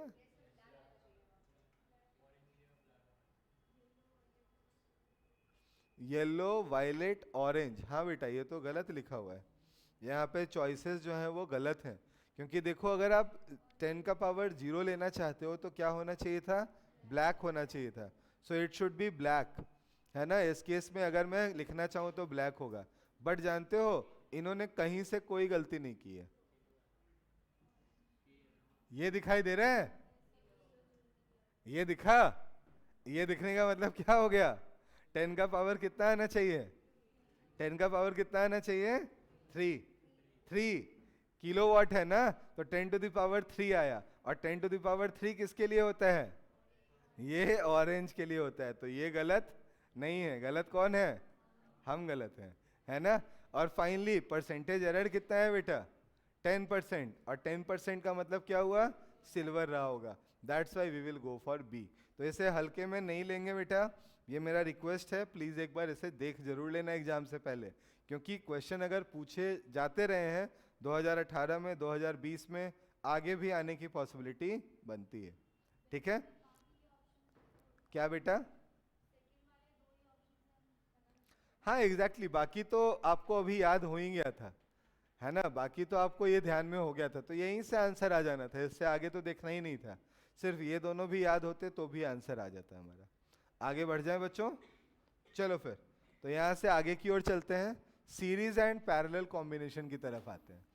तो देखो ये एक बहुत बार पढ़ी हुई चीज़ है आपके लिए, कुछ नई नहीं है। तो मैं बहुत ज़्यादा टाइम आपका इसके ऊपर नहीं लूँगा, मैं सीधे सीधे कुछ ढंग के क्वेश्चंस की तरफ आ जाऊँगा इसमें। तो स्टार्ट करते हैं सबसे पहले सीरीज पैरेलल कॉम्बिनेशन में पॉइंट से। पहला पॉइंट है हमारा, अगर दो रेजिस्टेंसेज हमारे सीरीज में जुड़े हुए हैं तो याद रखने का पहला पॉइंट है कि इसके अंदर जो करंट की वैल्यू होती है दोनों रेजिस्टेंसेज के लिए वो हमेशा क्या होती है? सेम होती है। तो आप एज अ फर्स्ट पॉइंट लिखोगे, यहाँ जो पहले से करंट है और जो दूसरे रेजिस्टेंस से करंट है ये दोनों कितना है? आई है। दूसरा जो पॉइंट हम लिखते हैं वो क्या है? इंडिविजुअल जो हमारे पास यहाँ पे पोटेंशियल डिफरेंस है पहले रेजिस्टेंस के अक्रॉस और दूसरे रेजिस्टेंस के अक्रॉस, ये दोनों जोड़कर हमें क्या देते हैं? इक्विवेलेंट पोटेंशियल डिफरेंस देते हैं, जो कि ओवरऑल वैल्यू को रिप्रेजेंट करता है ए से बी के बीच का। और इन दोनों पॉइंट्स को अगर आप इनकॉर्पोरेट कर लो तो आपके पास जो थर्ड पॉइंट निकल कर आएगा वो क्या आता है? हमारा जो आर ए बी है इस केस में, ये सिंपली R1 प्लस R2 के इक्वल है। क्या समझने में कोई परेशानी है? इन तीनों पॉइंट्स में कोई परेशानी है? अगर होती तो बहुत पिटाई खाते तुम लोग, है ना। क्यों खाते पिटाई? कि ये तो कम से कम हमें पढ़ना ही होगा, और हम लोग घर से जो पढ़ने के लिए बोलते हैं वो यही तो पढ़ने के लिए बोलते हैं, और थोड़ी ना कुछ बोलते हैं। आगे आते हैं दूसरे पॉइंट की तरफ। यहाँ पे अगर हम बात करें दो रेजिस्टेंसेस की जो कि पैरेलल में लगी हुई हैं, तो जब अगर आप पैरेलल में इन्हें कनेक्ट कर रहे हो, ये आपके पास R1 और ये आपके पास R2 है ना। तो वहाँ से निकल और यहाँ आके बैठ जल्दी से। हाँ, यहाँ पे इस पॉइंट को हम लोग क्या बोल रहे हैं? ए, और इस पॉइंट को हम क्या बोल रहे हैं? बी, है ना। तो मैं यहाँ पे क्या लिखना चाहूँगा? मैं यहाँ पे लिखूँगा सबसे पहले हमारा जो वी ए बी होना है, वी ए बी हमारा अगर R1 रेजिस्टेंस के अक्रॉस हो, वी ए बी अगर हम यहाँ पे किसके अक्रॉस लिखें? R2 रेजिस्टेंस के अक्रॉस, ये सभी कुछ V के बराबर है ना। और अगर एज अ सेकेंड पॉइंट मैं यहाँ कोट करूँ तो मैं यहाँ पे लिख सकता हूँ हमारा जो करंट होगा I1 और I2, ये दोनों जुड़कर मुझे IAB की वैल्यू प्रोवाइड करेंगे। जो नेट करंट यहाँ से फ्लो हो रहा होगा वो कितना हो रहा होगा? इस रेजिस्टेंस के थ्रू करंट, इस रेजिस्टेंस के थ्रू करंट, इन दोनों के सम के इक्वल होगा। ठीक है। और थर्ड पॉइंट है हमारा जो 1/RAB होगा, it will be equal to 1/R1 plus 1/R2 के इक्वल होगा। क्या ये तीनों पॉइंट्स क्लियर हैं? याद में रखने की बातें बेटा, इस केस में अगर हम देखें तो पोटेंशियल डिफरेंस जो होता है हमारा, जो डेल्टा V होता है, ये प्रोपोर्शनल होता है हमारे रेजिस्टेंस के। जितना ज़्यादा रेजिस्टेंस उतना ही ज़्यादा पोटेंशियल डिफरेंस। और यहाँ अगर हम बात करें तो हमारा जो I होता है, ये I होता है इनवर्सली प्रोपोर्शनल टू रेजिस्टेंस। जितना ज़्यादा रेजिस्टेंस उतना ही कम करंट, जितना कम रेजिस्टेंस उतना ही ज़्यादा करंट। तो बेसिक्स जो हैं ये दो ही हैं। अब इसके अलावा बाकी वेराइटी ऑफ क्वेश्चंस यहाँ पे बनती हैं, उनमें से कुछ को हम लोग यहाँ पे एक एक करके अब देखना शुरू करते हैं, ठीक है। तो स्टार्ट करते हैं बेटा सबसे पहले फर्स्ट क्वेश्चन की तरफ से, है ना। और जो भी क्वेश्चन है आपको पता है सब आपके आए हुए क्वेश्चन है। तो आप लोग जो वो बहुत बड़े बड़े सर्किट्स के बारे में सोचते हो ना, आप पहले तो इस फोबिया को दिमाग से निकाल लेना। यहाँ कोई बहुत बड़ा सर्किट आपके सामने नहीं आएगा जिसको आपको सॉल्व करना है। तो ये जो सर्किट्स होंगे आपके पास बहुत ही छोटे और सिंपल सर्किट्स होंगे जिसको आप आराम से सॉल्व कर पाओगे, ठीक है ना। बस थोड़ा सा विजिलेंट रहना है, थोड़ा क्विक रहना है, जल्दी से जल्दी उन्हीं चीज़ों को इंटरप्रेट करने की कोशिश करनी है। अब इस सवाल के बारे में हम बात करें तो क्या आएगा आंसर बेटा? बहुत बढ़िया। हम लोगों को इन दोनों के बीच में क्या करना है बेटा? इन दोनों के बीच में इक्विवेलेंट रेजिस्टेंस निकालना है। और सर्किट कुछ इस तरीके से दिया हुआ है। तो ऐसे जगह पर इन्हें सॉल्व करने के लिए जिस मेथड को हम यूज करते हैं उसे हम बोलते हैं बेटा मेथड ऑफ रिडक्शन। क्या बोलते हैं? Method of reduction. हम साइज छोटा करते चले आते हैं, हम सबसे लास्ट वाले पॉइंट से स्टार्ट करते हैं और वहां से सर्किट के साइज को रिड्यूस करते आते हैं, अपने आप आंसर तक पहुंच जाते हैं। जैसे यहाँ पे देखो ये दोनों जो रेजिस्टेंस हैं 4 और 8 ओम वाले, क्या ये दोनों आपस में सीरीज में कनेक्टेड हैं? है ना, कहीं कोई और डिवीजन नहीं है। और ये जो दोनों हैं ये दोनों 6 के साथ किस तरीके से कनेक्टेड हैं? पैरेलल में। तो 6 और 12 आपस में क्या हो गया बेटा? पैरेलल में कनेक्टेड। तो 6 इंटू 12/18 क्या हमारे पास उनका इक्विवेलेंट रेजिस्टेंस होना चाहिए? R1 R2 divided by R1 plus R2। यहाँ से 4 ओम मुझे मिल गया। और अब ये जो 4 है इन दोनों 4 और 8 के साथ कैसे कनेक्टेड है? सीरीज में कनेक्टेड है। तो तीनों को जोड़कर क्या आप आंसर कोट कर सकते हो फिर? तो हमने सर्किट को रिड्यूस किया, सर्किट को रिड्यूस करके फाइनली कैसा बना लिया? इस तरीके का सर्किट हमने बना लिया। यहाँ ये हमारे पास A है, यहाँ जो पॉइंट है ये क्या है हमारे पास? B है ना। तो यहाँ जो रेजिस्टेंस था ये हमारा 4 ओम है, ये रेजिस्टेंस हमारे पास 4 ओम है और ये 8 ओम है। आंसर तो सामने दिख रहा है ना, कितना होना चाहिए बेटा? कितना होना चाहिए? 16 ही दिया हुआ भी है। बहुत बढ़िया, मतलब हमने 4 मार्क्स अर्जित कर लिए। आगे बढ़े। तो मेथड ऑफ रिडक्शन बहुत सिंपल है बेटा, कभी उसमें कोई दिक्कत होती नहीं है। सेकेंड पॉइंट पे आते हैं। जनरली आपसे एक रिलेशन बेस्ड क्वेश्चन पूछा जाता है जहां बोलेंगे 3 रेजिस्टेंसेज हैं, उन तीनों को हमने क्या किया है? पहले सीरीज में जोड़ दिया है। बाद में बोलेंगे उन्हीं को क्या किया है? पैरेलल में जोड़ दिया है। सीरीज वाले में आंसर R था, तो पैरेलल वाले में अब आंसर कितना आया होगा? ऐसा सवाल पूछा जाता है ना। यहाँ पे भी हम लोगों से ऐसा ही एक सवाल पूछा गया है। कैसे सॉल्व होगा इसकी बात करते हैं। The effective resistance of parallel connection that consists of 4 wires of equal length, equal area of cross section and same material is 0.25। तो 4 रेजिस्टेंसेज आपने लगा दिए बेटा। कैसे लगाए? पैरेलल में लगाए। मान लो कि इनका जो वैल्यू दिया हुआ था वो R था, चारों के चारों क्या थे? R थे। तो क्या आप यहां से R पैरेलल की वैल्यू को R/4 कह पाओगे क्या? इन्हीं 4 रेजिस्टेंसेस को आगे क्या किया? What will be the effective resistance if they are connected in series? तो अगर आप इन्हीं 4 रेजिस्टेंसेस को सीरीज में जोड़ दो, तो सीरीज में जोड़ने के बाद यही क्या आंसर दे रहे हैं बेटा?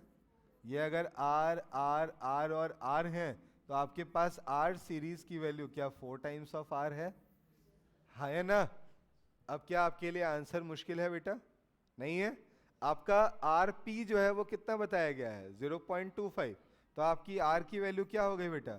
4 into 0.25 that is equal to 1 ohm, है ना। और इस 1 को यहाँ पुट कर दिया तो R सीरीज की वैल्यू क्या हो गई आपके पास? It will be equal to 4 ohm. क्या आंसर गिवन है हमें? तो हमारा D ऑप्शन होगा। मैं ऐसे भी ऐसे बच्चों को सॉल्व करने नहीं बोलता, इतनी मेहनत भी क्यों करनी इतनी मेहनत भी। अगर मेरे पास n number of resistances parallel में है तो क्या R/n आंसर होना चाहिए?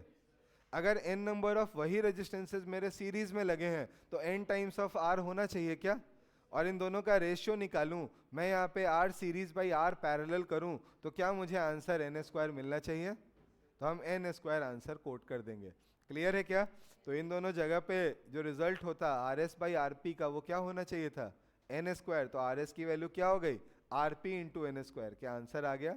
16 into 0.25 that is equal to 4। Done है? तो टफ नहीं है बेटा, याद रखना है बस। क्या याद रखना है? सीरीज पैरेलल में रिजल्ट्स कैसे आते हैं।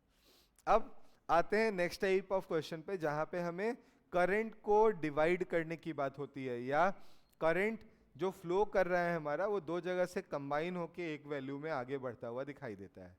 ठीक है, तो अगर हम ऐसे किसी भी क्वेश्चन को सॉल्व कर रहे हैं तो कैसे करेंगे इसके बारे में बात करते हैं। आपसे एक मेरा छोटा सा सवाल है बेटा, यहाँ पे आप चाहो तो बहुत ही आराम के साथ I1 की वैल्यू को इन दोनों में डिवाइड करने के बाद I2 प्लस I3 कोट कर सकते थे। कोई दिक्कत था क्या ऐसा लिखने में? था क्या?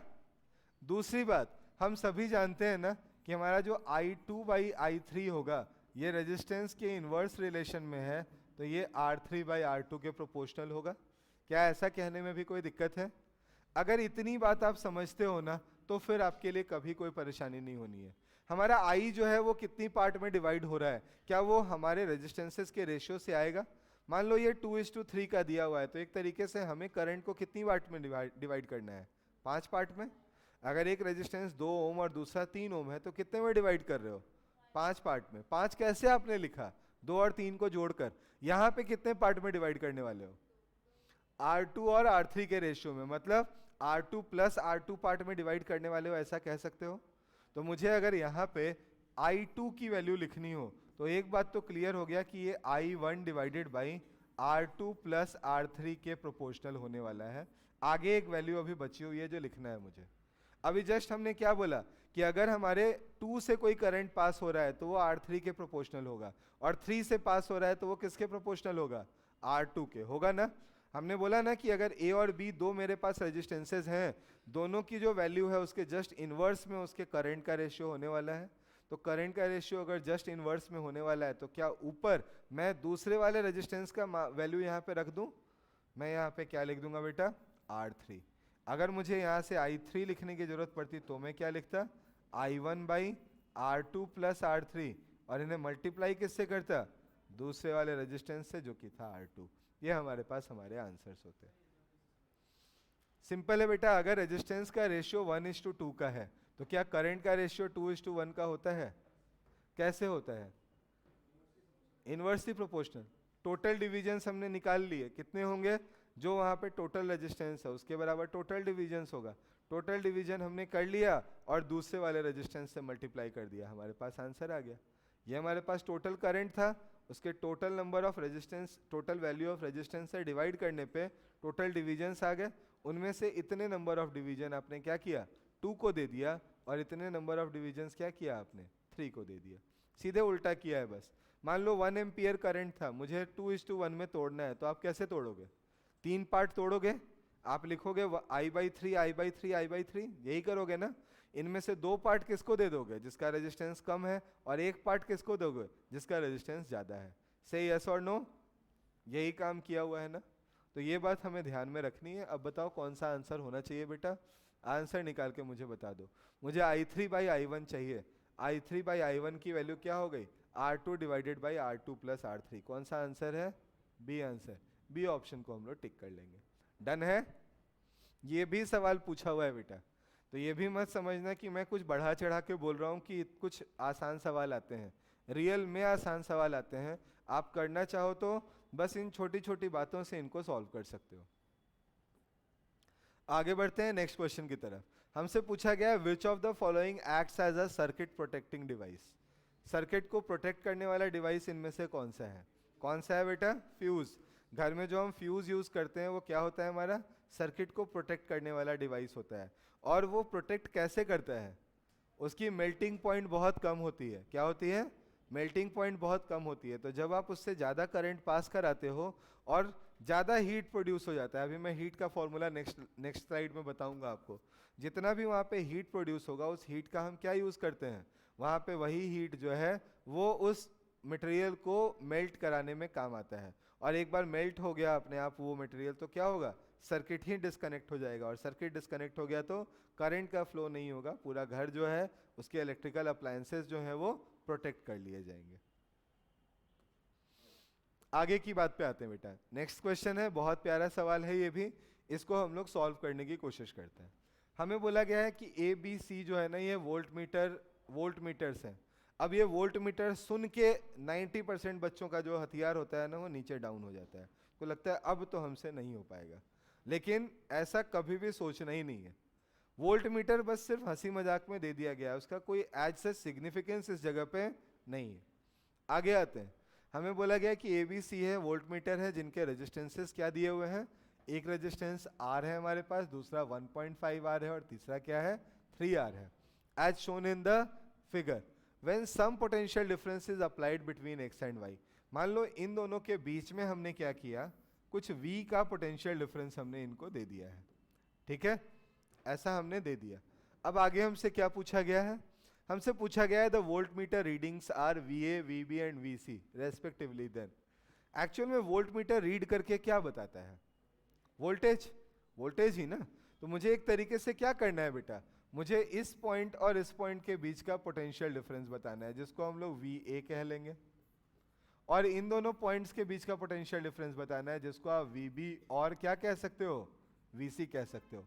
क्या सिर्फ इतने लिखने में एक आंसर आ गया हमारा, क्या आंसर आ गया कि हमारा VB जो है वो क्या होने वाला है, VC के बराबर होना है। तो एक आंसर तो हमारे पास पहले से रेडीमेड अवेलेबल है, जो कि VB is equal to VC है। अब आगे की बात कीजिए, अगर हम इन दोनों का रेजिस्टेंस निकाल लें, तो क्या अभी हमने जस्ट पढ़ा था कि सीरीज कॉम्बिनेशन में वोल्टेज रेजिस्टेंस के प्रोपोर्शनल होता है, हाँ या ना, अभी जस्ट पढ़ा था ना। तो इन दोनों को अभी हम लोग अब दो मान ही नहीं रहे, हम इनको क्या मान ले रहे हैं, एक मान ले रहे हैं। एक मान लेंगे तो दोनों से सेम करंट पास होगा, और सेम करंट पास होगा तो रेजिस्टेंस का रेशियो निकाल लेंगे, तो हमें किसका रेशियो मिल जाएगा, वोल्टेज का रेशियो मिल जाएगा। क्या, तो हमारा काम है अब रेजिस्टेंस निकालना। बी का रेजिस्टेंस और सी का रेजिस्टेंस क्या हमें गिवन है, दिया हुआ है 1.5 एंड 3। तो मैं अगर इन दोनों वैल्यूज को यहाँ पुट कर दूं 1.5 आर एंड 3 आर, तो मेरा आर बी सी कितना होना है बेटा, बी और सी का जो इफेक्टिव रेजिस्टेंस है वो कितना होना है, 1.5 इंटू 3 डिवाइडेड बाई 1.5 प्लस 3। क्या वैल्यू मेरे पास आर के बराबर आ जानी है, से यस और नो, कुछ तो बोल दो। आर पहले वाले का भी रेजिस्टेंस था ना, इसका भी रेजिस्टेंस कितना आया, आर ही आया। इसका मतलब क्या, दोनों में वोल्टेज का डिवीजन सेम होना है। मींस मैं यहां से क्या कह सकता हूं, दूसरे पॉइंट में, since R A is equal to R B C, so voltage across A is equal to voltage across B और वोल्टेज अक्रॉस सी। क्या कोई दिक्कत है, मतलब वी ए वी बी और वी सी तीनों क्या हो गए, बराबर हो गए, और इक्वल होने का मतलब आंसर कौन सा आ गया, ए के बराबर। टफ है क्या, वोल्ट मीटर कहीं पे लगाया है यहाँ पे कि वोल्ट मीटर में क्या होता है, नहीं लगाया ना। तो वोल्ट मीटर की एक्चुअल में यहाँ पे नीड थी ही नहीं, हमें बस इसके जगह पे कोई रेजिस्टेंस भी बोला जा सकता था, पोटेंशियल डिफरेंस भी बोला जा सकता था। तो लैंग्वेज आसानी से बदल सकते हैं, कोई उसमें टेंशन लेने वाली बात हमारे लिए है नहीं। आगे बढ़ते हैं बच्चों, नेक्स्ट सवाल है, ये भी एक अच्छा सवाल है बेटा, इसके बारे में बात करते हैं। इस बार हमें बोला गया है कि हमारे दो मेटल के वायर्स हैं, आइडेंटिकल डायमेंशंस के हैं, कनेक्ट किया सीरीज में, सिग्मा 1 सिग्मा 2 उनकी क्या है, कंडक्टिविटीज हैं। आपको बताना है कि इफेक्टिव कंडक्टिविटी इस कॉम्बिनेशन का क्या होगा, ठीक है ना। हमें क्या बताना है, हमें इफेक्टिव कंडक्टिविटी बतानी है, उनकी कैसे निकालेंगे। तो अगर मैं सबसे पहले यहाँ पे इन दोनों वायर्स की बात करूं, तो ये मान लो मेरे पास एल लेंथ का वायर है, ए है इन दोनों का क्रॉस सेक्शनल एरिया। मुझे ऐसा लग रहा है कि ऐसा सवाल जो है ना, मैंने कहीं ना कहीं तो आपको सिखाया है, कहीं सिखाया है क्या, हाँ ना तो बोल दो, सिखाया है, कहाँ सिखाया है, कहाँ सिखाया है। जब मैं हीट पढ़ा रहा था आपको, हीट करंट की बात सिखा रहा था, आया था वहां पे ऐसा सवाल, भूल गए, भूल गए नहीं। इतना तुम लोग शर्मीले हो या मेरे सामने बनने का प्रिटेंड करते हो, ये बताओ, हाँ सही से बोलो, इतने शर्मीले हो या प्रिटेंड करते हो मेरे सामने, मैं तो डरा के भी नहीं रखता। ओके चलो, मतलब सब्जेक्ट में कॉन्फिडेंस नहीं आता। और मैं 1 मिनट का टाइम लूंगा आपका, सबका लूंगा। एक कॉमन सा मैसेज है जो मुझे देना मैं चाहता हूँ आप लोगों को कि दूं। देखो, जो जंग होती है ना, वो एक्चुअल में अगर देखी जाए तो बैटलफील्ड में नहीं लड़ी जाती। एक्चुअल में जो जंग होती है ना, कोई भी जो भी युद्ध होता है, वो ऐसे ही एसी कमरों में बैठकर लोग लड़ लेते हैं। जानते हो कैसे? आधी जंग जो होती है वो आपकी इच्छा शक्ति से जीती जाती है, आपके ब्रेन से जीती जाती है। आप जब अपने आप को कॉन्फिडेंट मानते हो, आप कैलकुलेशंस बिठाकर ये समझ लेते हो कि नहीं, हम तो क्रैक कर ही देंगे, तो उस समय वो चीज़ हो जाती है। तो जो कैलकुलेशंस होती हैं, जो आपका इच्छा शक्ति होता है, जो आपके लर्निंग की एबिलिटी आती है, वो आप खुद डेवलप करते हो। जिस दिन आप ये सोचते हो ना फिजिक्स टफ है, फिजिक्स में मुझे दिक्कत आती है, उस दिन आप 5 सवाल वहां पे कम करोगे, ये गारंटी ले लेते हो। जिस दिन आपने ये सोचा कि फिजिक्स मुझे कम आती है, फिजिक्स मुझसे नहीं होता, ऐसे सवाल जहां पे भी डुअल थॉट्स आ सकते हैं ना, 99% पॉसिबिलिटीज होती है आप वहां पे नेगेटिव मार्क्स करके आते हो। क्योंकि आप कॉन्फिडेंट ही नहीं होते कि नहीं, जो मैंने किया वो सही है। आप हमेशा डिलेमा में होते हो, अरे तो फिजिक्स है, पता नहीं सही आ रहा होगा कि नहीं आ रहा होगा, है ना। इसलिए मेरा आप सभी से ये रिक्वेस्ट है, अभी अपने पास आज कितनी तारीख है लगभग? हाँ, 11। अभी भी हमारे पास 19 दिन प्लस 6 दिन, 25 दिन का समय है। ब्रेन को रोज फीड करो, रोज फीड करो। ये ऐसा कहते हैं लोग कि 20 दिन तक लगातार एक चीज को अगर आप फीड करो ना दिमाग को, तो दिमाग भी उसके लिए आदी हो जाता है, उसको भी आदत हो जाती है उस चीज की। तो आप अपने दिमाग को ये फीड करो, आज से फीड करो कि फिजिक्स इतना भी टफ नहीं है जो हम समझते हैं, आराम से इसके क्वेश्चंस किए जा सकते हैं।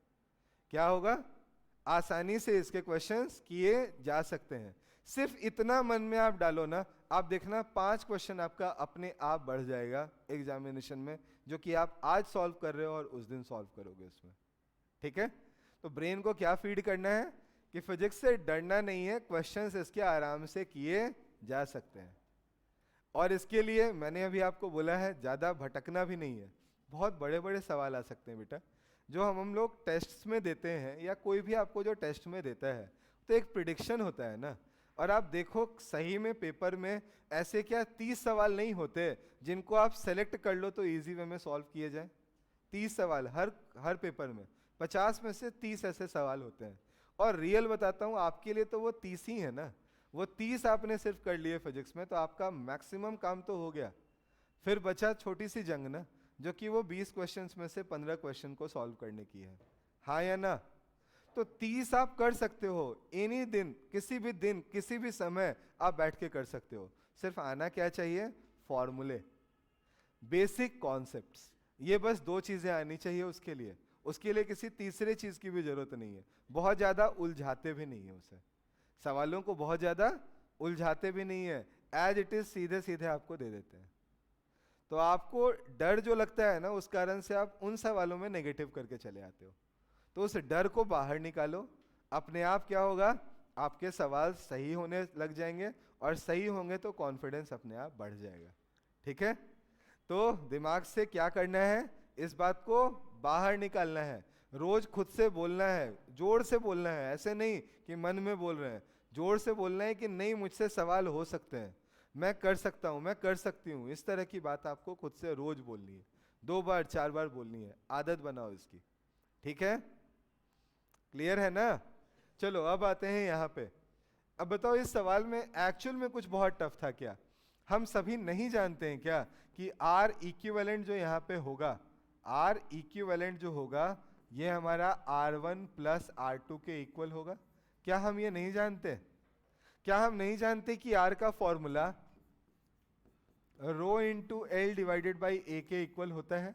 मैं इसे सिग्मा के टर्म्स में लिखना चाहूं तो मैं इसे L plus L divided by sigma equivalent multiplied by A लिख सकता हूं। यहां मैं इसे L divided by sigma 1 into A, और इसको L divided by sigma 2 into A लिख सकता हूं। हाँ या ना? बोलो। आपको याद भी होगा, मैंने बोला था कि ऐसे सवाल में बेटा जब सीरीज में होगा तो एरिया सेम रखेंगे, और जब पैरेलल में होगा तो क्या सेम रखेंगे? लेंथ सेम रखेंगे। तो यहाँ इन्होंने तो हमारा काम आसान कर दिया, एरिया लेंथ दोनों सेम कर दिया था, हमारा काम ही इजी किया था। यहाँ से आप L को हटाने के बाद, A को हटाने के बाद answer sigma equivalent is equal to क्या लिख सकते हो, sigma 1 sigma 2 multiplied by 2 divided by sigma 1 plus sigma 2। क्या इसे हमने हार्मोनिक मीन बोला था? और अगर हम उस दिन हार्मोनिक मीन याद रखते तो क्या यहाँ हार्मोनिक मीन सीधे सीधे नहीं ढूंढ के आंसर कोट कर देते? से यस और नो? तो आपको याद होगा मैंने बोला था सीरीज कॉम्बिनेशन में हार्मोनिक मीन और पैरेलल कॉम्बिनेशन में अरिथमेटिक मीन, ये हमारे पास हमारे आंसर्स आते हैं। बस उतना याद रखना था, आंसर हमारे सामने था। ठीक है, चलो आगे बढ़ते हैं। आगे आते हैं बेटा नेक्स्ट सवाल पे। ऐसे सवाल आप हमेशा एक्सपेक्ट कर सकते हो। तो देखो, एक तो मैं इसे तो सॉल्व कर दूंगा, ये तो बहुत छोटा सा सवाल है, मोह माया वाला है ना, आराम से हो जाएगा। हम बात करते हैं अगर ऐसे ही सवाल हमारे सामने आ जाए, और सवाल हमारे सामने ऐसे ही आए, तो हम उन्हें कैसे अप्रोच करेंगे। ठीक है ना, तो एक बार जल्दी से देख लेते हैं हम लोग। अगर ऐसे ही कोई सवाल हमसे पूछा जाता है तो ये देखना है कि कितने एंगल में इसे डिवाइड किया गया है। जब हमें शुरुआत का जो ये रेजिस्टेंस दिखाई देता है ना, ये रेजिस्टेंस और कुछ नहीं होता बेटा, ये मुझे इस वायर के ओवरऑल रेजिस्टेंस के बारे में आइडिया देता है। जैसे यहाँ इन्होंने बोला वायर ऑफ रेजिस्टेंस 12 ओम पर meter is bent to form a complete circle of radius 10 centimeter. Radius कितना दिया है इन्होंने? 10 सेंटीमीटर दिया है। तो अगर मैं इसका पेरीमीटर आपसे पूछूं तो आप क्या बताओगे? सरकमफ्रेंस यहाँ बोलेंगे इसको, ऐसे सरकमफ्रेंस पूछें तो आप क्या बताओगे? तो यहाँ पे L इफेक्टिव जो आपका होगा ये होगा 2 पाई मल्टीप्लाइड बाई R, जिसको हम बोल सकते हैं R हमारे पास क्या है? R is 10 centimetre, 0.1, so it is nothing but 0.2 पाई। ये कितने के बराबर है? 0.2 पाई मीटर के बराबर है। ये पहला काम हो गया। आपके पास क्या R इफेक्टिव की वैल्यू आ गई, जिसको आप यहाँ R सीरीज बोल सकते हो। It is equal to 12 multiplied by 0.2 pi. The answer is 2.4 pi. कोई दिक्कत है क्या बेटा यहाँ तक? अब अगर इसे मान लो 1:2 के रेशियो में तोड़ते, एक साइड 120 डिग्री, दूसरे साइड 240 डिग्री, तो आप इसी को 3 पार्ट में डिवाइड कर सकते थे ना। एक पार्ट आपका क्या हो जाता, जो 120 डिग्री है उधर का रेजिस्टेंस हो जाता, और बाकी क्या हो जाते? दूसरे साइड वाले रेजिस्टेंस हो जाते। हाँ या ना? इस सवाल में इसको इन्होंने कैसे तोड़ा बेटा? The resistance between its two diametrically opposite points A and B. इन्होंने इसको डायमेट्रिकली अपोजिट पॉइंट्स लेने को बोला और उसी के अक्रॉस इसे तोड़ दिया है। मतलब इन्होंने बोला ऊपर का रेजिस्टेंस अगर R/2 है तो नीचे का रेजिस्टेंस भी कितना है बेटा? R/2 है, ऐसा आप ले सकते हो। से यस और नो? ये अलग कन्फिगुरेशन आ सकता था 1:2 का, 1:5 का, एक तरफ 60 डिग्री एक तरफ 300 डिग्री आ सकता था। यहाँ पे इन्होंने इक्वल ले लिया हमारे लिए, हमारी ईज के लिए। अब यहाँ पे अगर RAB की बात कोई मुझसे पूछता तो क्या मैं इसको आसानी से R/4 का आंसर कोट कर सकता था? कैसे आया होगा बेटा? R/2 तो इसका रेजिस्टेंस है और N कितना है यहाँ पे दिया हुआ? 2 के बराबर। मैं क्या सीधे सीधे इसको R/4 कोट कर लेता, और R/4 हो गया। R की वैल्यू क्या हम जानते हैं? R जानते हैं, क्या हम यहाँ कोट करके आंसर निकाल सकते थे? R की वैल्यू को पुट करते हमारे पास आंसर क्या आ जाता? 0.6 पाई। क्या टफ था ये? तो हमने क्या किया बेटा, अगर इस रेशियो के बारे में हम जानते हैं, मुझे पता है कि पूरा रेजिस्टेंस R है और उसको हमने 2 पार्ट में डिवाइड किया है, 1/2 के रेशियो में, 1/3 के रेशियो में, 1/5 के रेशियो में। अलग अलग हो सकता है, 120 degree 240 degree, 90 degree 270 degree, 60 degree 300 degree, ऐसे अलग अलग डिविजन्स हो सकते हैं। तो दोनों डिविजन्स हमारे रेजिस्टेंसेस के पैरेलल में कनेक्टेड हैं। दोनों की वैल्यू लिखो, पैरेलल का आंसर निकालो, अपने आप आपका ओवरऑल आंसर आ जाएगा। क्या कर सकते हो ये? तो इस सवाल में हाँ बेटा, 12 इंटू 0.2 पाई, ये कैसे आया? तो 12 को 0.2 से मल्टीप्लाई, इक्वेशन पूरी लेंथ मुझे पता है, और यहाँ पे देखो आपको रेजिस्टेंस पर यूनिट लेंथ दिया गया है। तो रेजिस्टेंस पर यूनिट लेंथ दिया हुआ है, मुझे लेंथ पता है, दोनों को मल्टीप्लाई करके ओवरऑल रेजिस्टेंस लिख सकता हूँ ना। डन है? चलो फिर तो आगे बढ़ते हैं बेटा। कौन सा आंसर इसका आ गया? ए को टिक कर लेंगे। यहाँ से आगे आते हैं, हमसे पूछा गया है कि यहाँ पे L और V के बीच में कर्व दिया गया है, आपको निकाल कर बताना है कि इसमें नेगेटिव रेजिस्टेंस कहाँ है। तो हम जानते हैं ओम्स लॉ के थ्रू हमारा V और I, इन दोनों से मैं आराम से R निकाल सकता हूँ। और R कैसे निकलेगा? स्लोप से निकलेगा। क्या V इज इक्वल टू क्या होता है आपके पास? V इज इक्वल टू होता है हमारे पास I इंटू आर। तो यहाँ से अगर मैं I इज इक्वल टू लिखना चाहूँ तो V इंटू 1/r लिख सकता हूँ ना। क्या इसी को यहाँ पे हम लोग स्लोप का नाम देंगे? और स्लोप कहाँ नेगेटिव होगा बेटा? जब हमें एंगल 90 डिग्री से बड़ी मिलेगी। आप देखकर बताओ, बी पे अगर मैं यहाँ पे टेंजेंट ड्रॉ करता, आंसर कैसा आता? पॉजिटिव। अगर मैं सी पे देखूं, आंसर कैसा आता?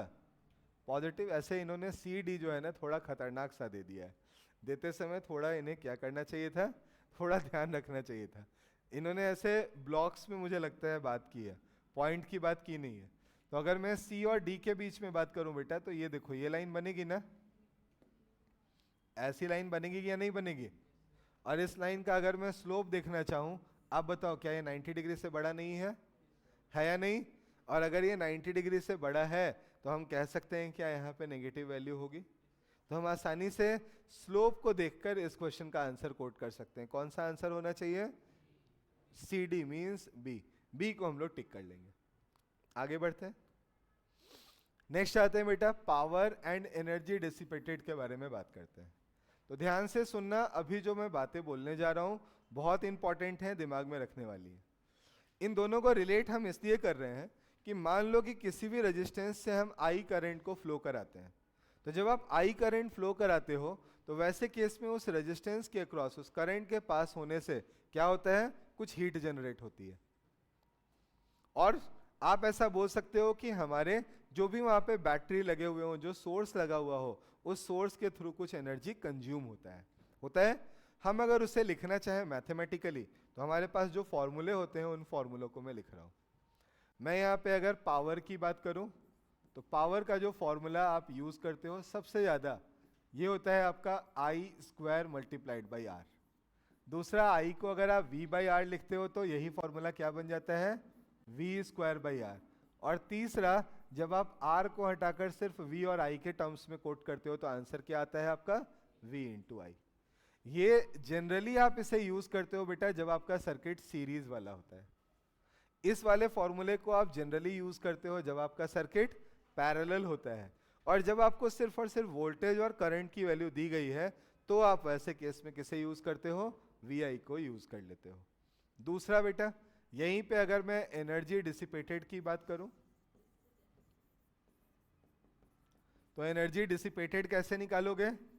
हम पावर को जब टाइम से मल्टीप्लाई करेंगे तो क्या एनर्जी आएगी? तो हम लोग यहीं से बेटा I square R multiplied by T या V square by R multiplied by T या V into I multiplied by T, इससे हम एनर्जी डिसिपेटेड के आंसर को कोट कर लेते हैं।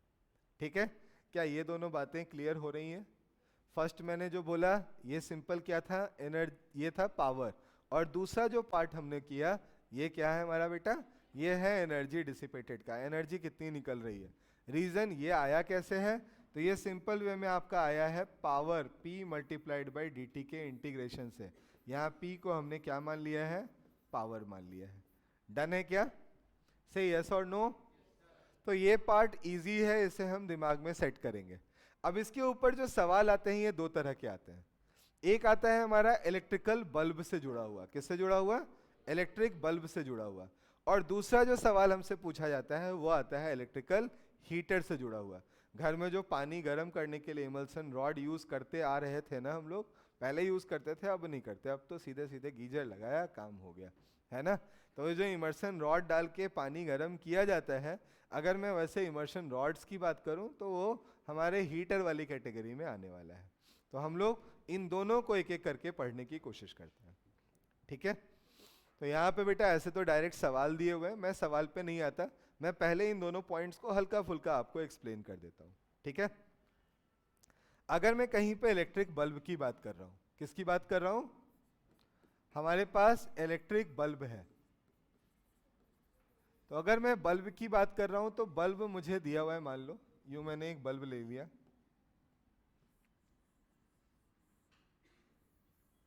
ये मान लो एक बल्ब दिया गया है।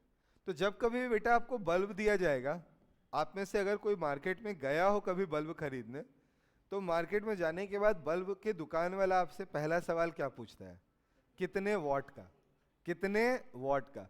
इसका मतलब जिस समय खरीदा उसी समय आपको पता चल गया कि ये इलेक्ट्रिसिटी कितना कंज्यूम करने वाला है, पता चल गया ना। लेकिन there is a term and condition ना, एक कंडीशन है ना, क्या हर समय वो उतना ही इलेक्ट्रिसिटी कंज्यूम करेगा? आंसर है नहीं।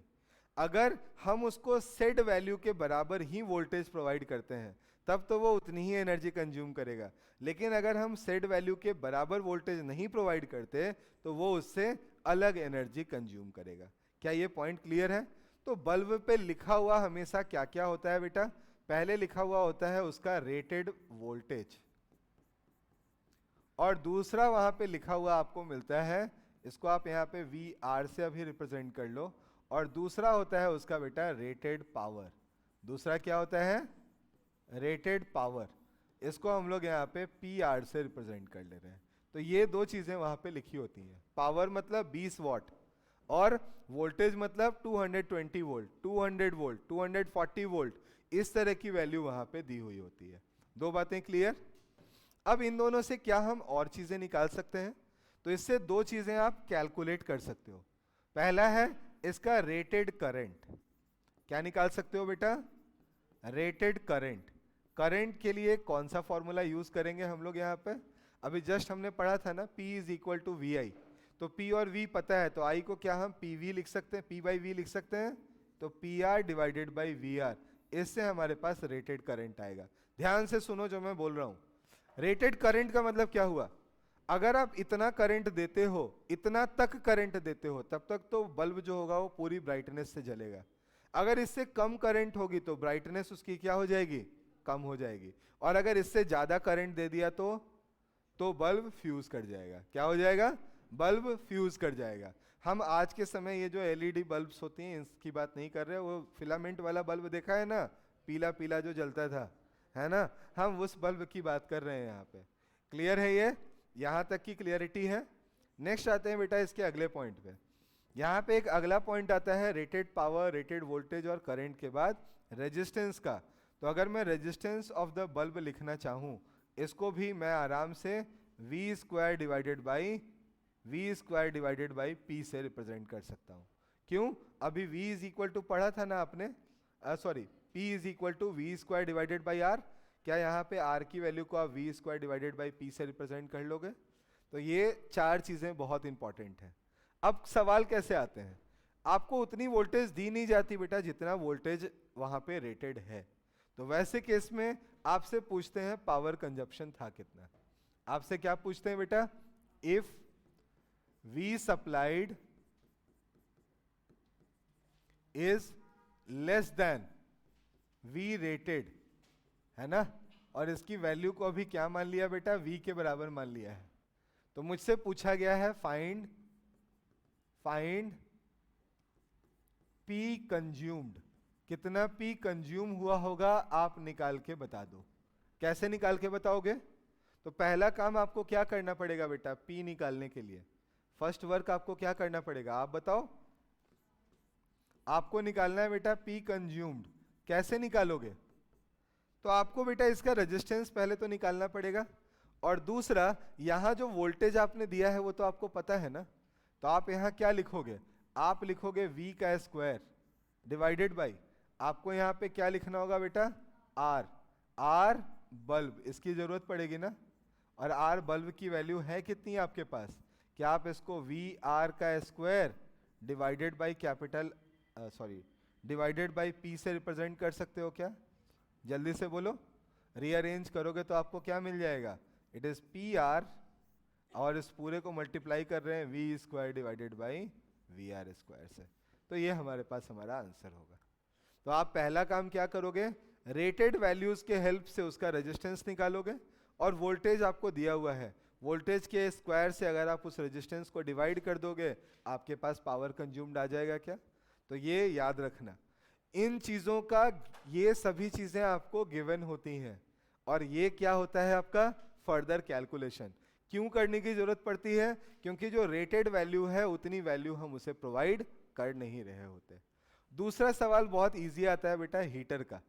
हीटर में आपसे सवाल पूछते हैं कि अगर पावर हमारा जो सप्लाइड है वो कांस्टेंट है, तो वैसे केस में अगर एक हीटर कुछ 100 लीटर वाटर को गर्म करने में 10 मिनट का टाइम ले रहा है, तो अगर मैं वहीं पे दो हीटर्स को जोड़ दूं, दो हीटर्स को मैं पैरेलल में लगा दूं या सीरीज में लगा दूं, तो क्या फर्क पड़ेगा?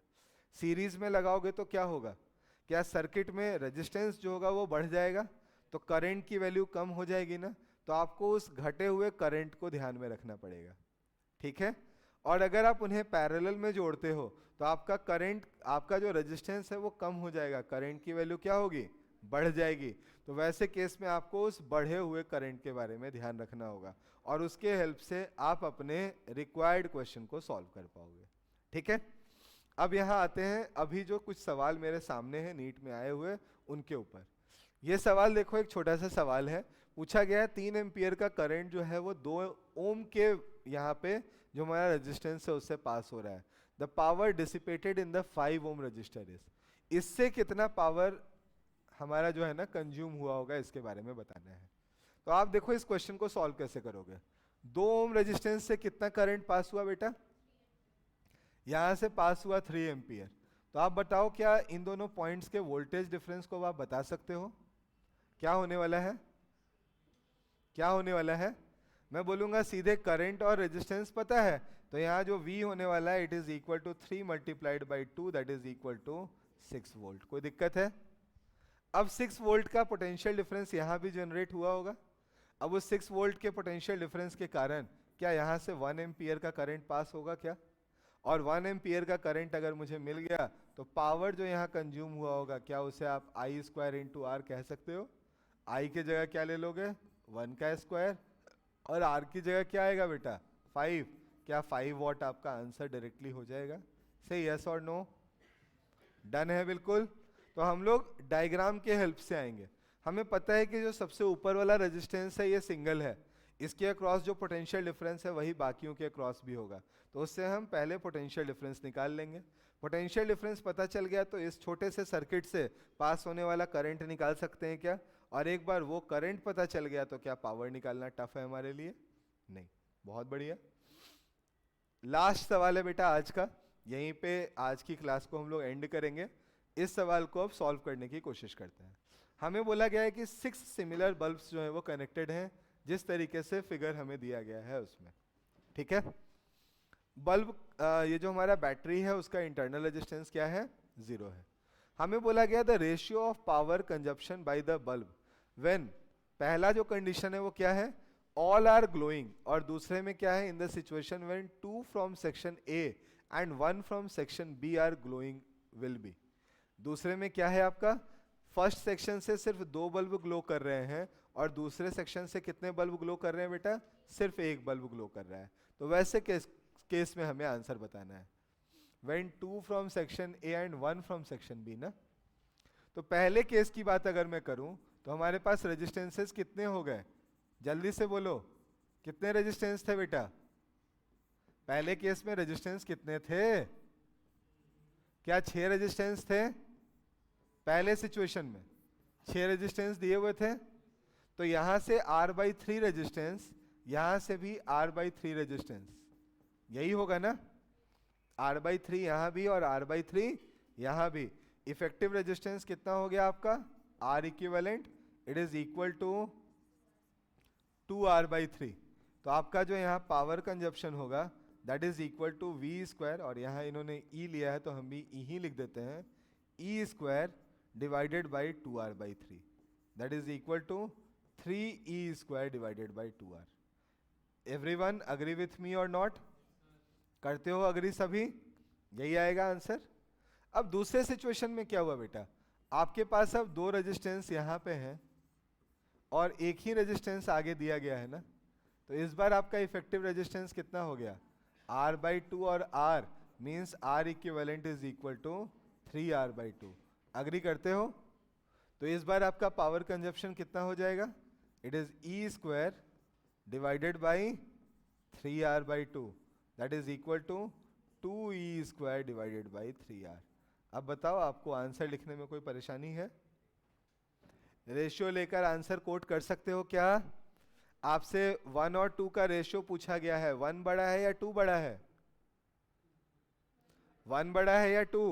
1 में पावर ज्यादा कंज्यूम हुआ था, बी में पावर कंज्यूम कम हो रहा है। और अगर आप रीअरेंज कर लोगे तो आपके पास 3/2 डिवाइडेड बाई 2/3 आएगा। रीअरेंज करने पे 9/4 आपको आंसर मिल जाएगा। तो 9/4 means a choice is the correct answer. Tough है क्या? नहीं। तो हमें फॉर्मूला पता होना चाहिए, और दूसरी बात ये दिमाग में होना चाहिए, बल्ब है क्या? बल्ब एक तरीके का रेजिस्टेंस ही हुआ ना, रेजिस्टेंस की तरह ट्रीट करेंगे और आंसर तक पहुंच जाएंगे। डन है? बहुत बढ़िया बेटा।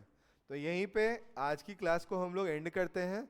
ये क्वेश्चन आप जो है अब कैसे करोगे, इसको होमवर्क के फॉर्म में घर में कर लोगे, ठीक है? तो आज की क्लास यहीं पे हम लोग अब रैप अप करते हैं। Thank you very much. Next lecture में हम लोग क्या पढ़ने वाले हैं, इससे आगे का पार्ट, जहाँ पे हम लोग ईएमएफ पढ़ेंगे। ईएमएफ पढ़ने के बाद हम लोग किरचॉफ लॉ पे 1-2 सवाल करेंगे, एंड देन हम लोग इंस्ट्रूमेंट्स पढ़ेंगे, volt meter, ammeter, meter bridge, potentiometer, इन सबको पढ़ेंगे। एमीटर वोल्ट मीटर को मैं इसी चैप्टर में पढ़ाऊंगा, नेक्स्ट में नहीं पढ़ा रहा, इसी चैप्टर में उसे पढ़ा दूंगा मैं आपको, ठीक है? So okay, thank you very much, मिलते हैं अगले लेक्चर में।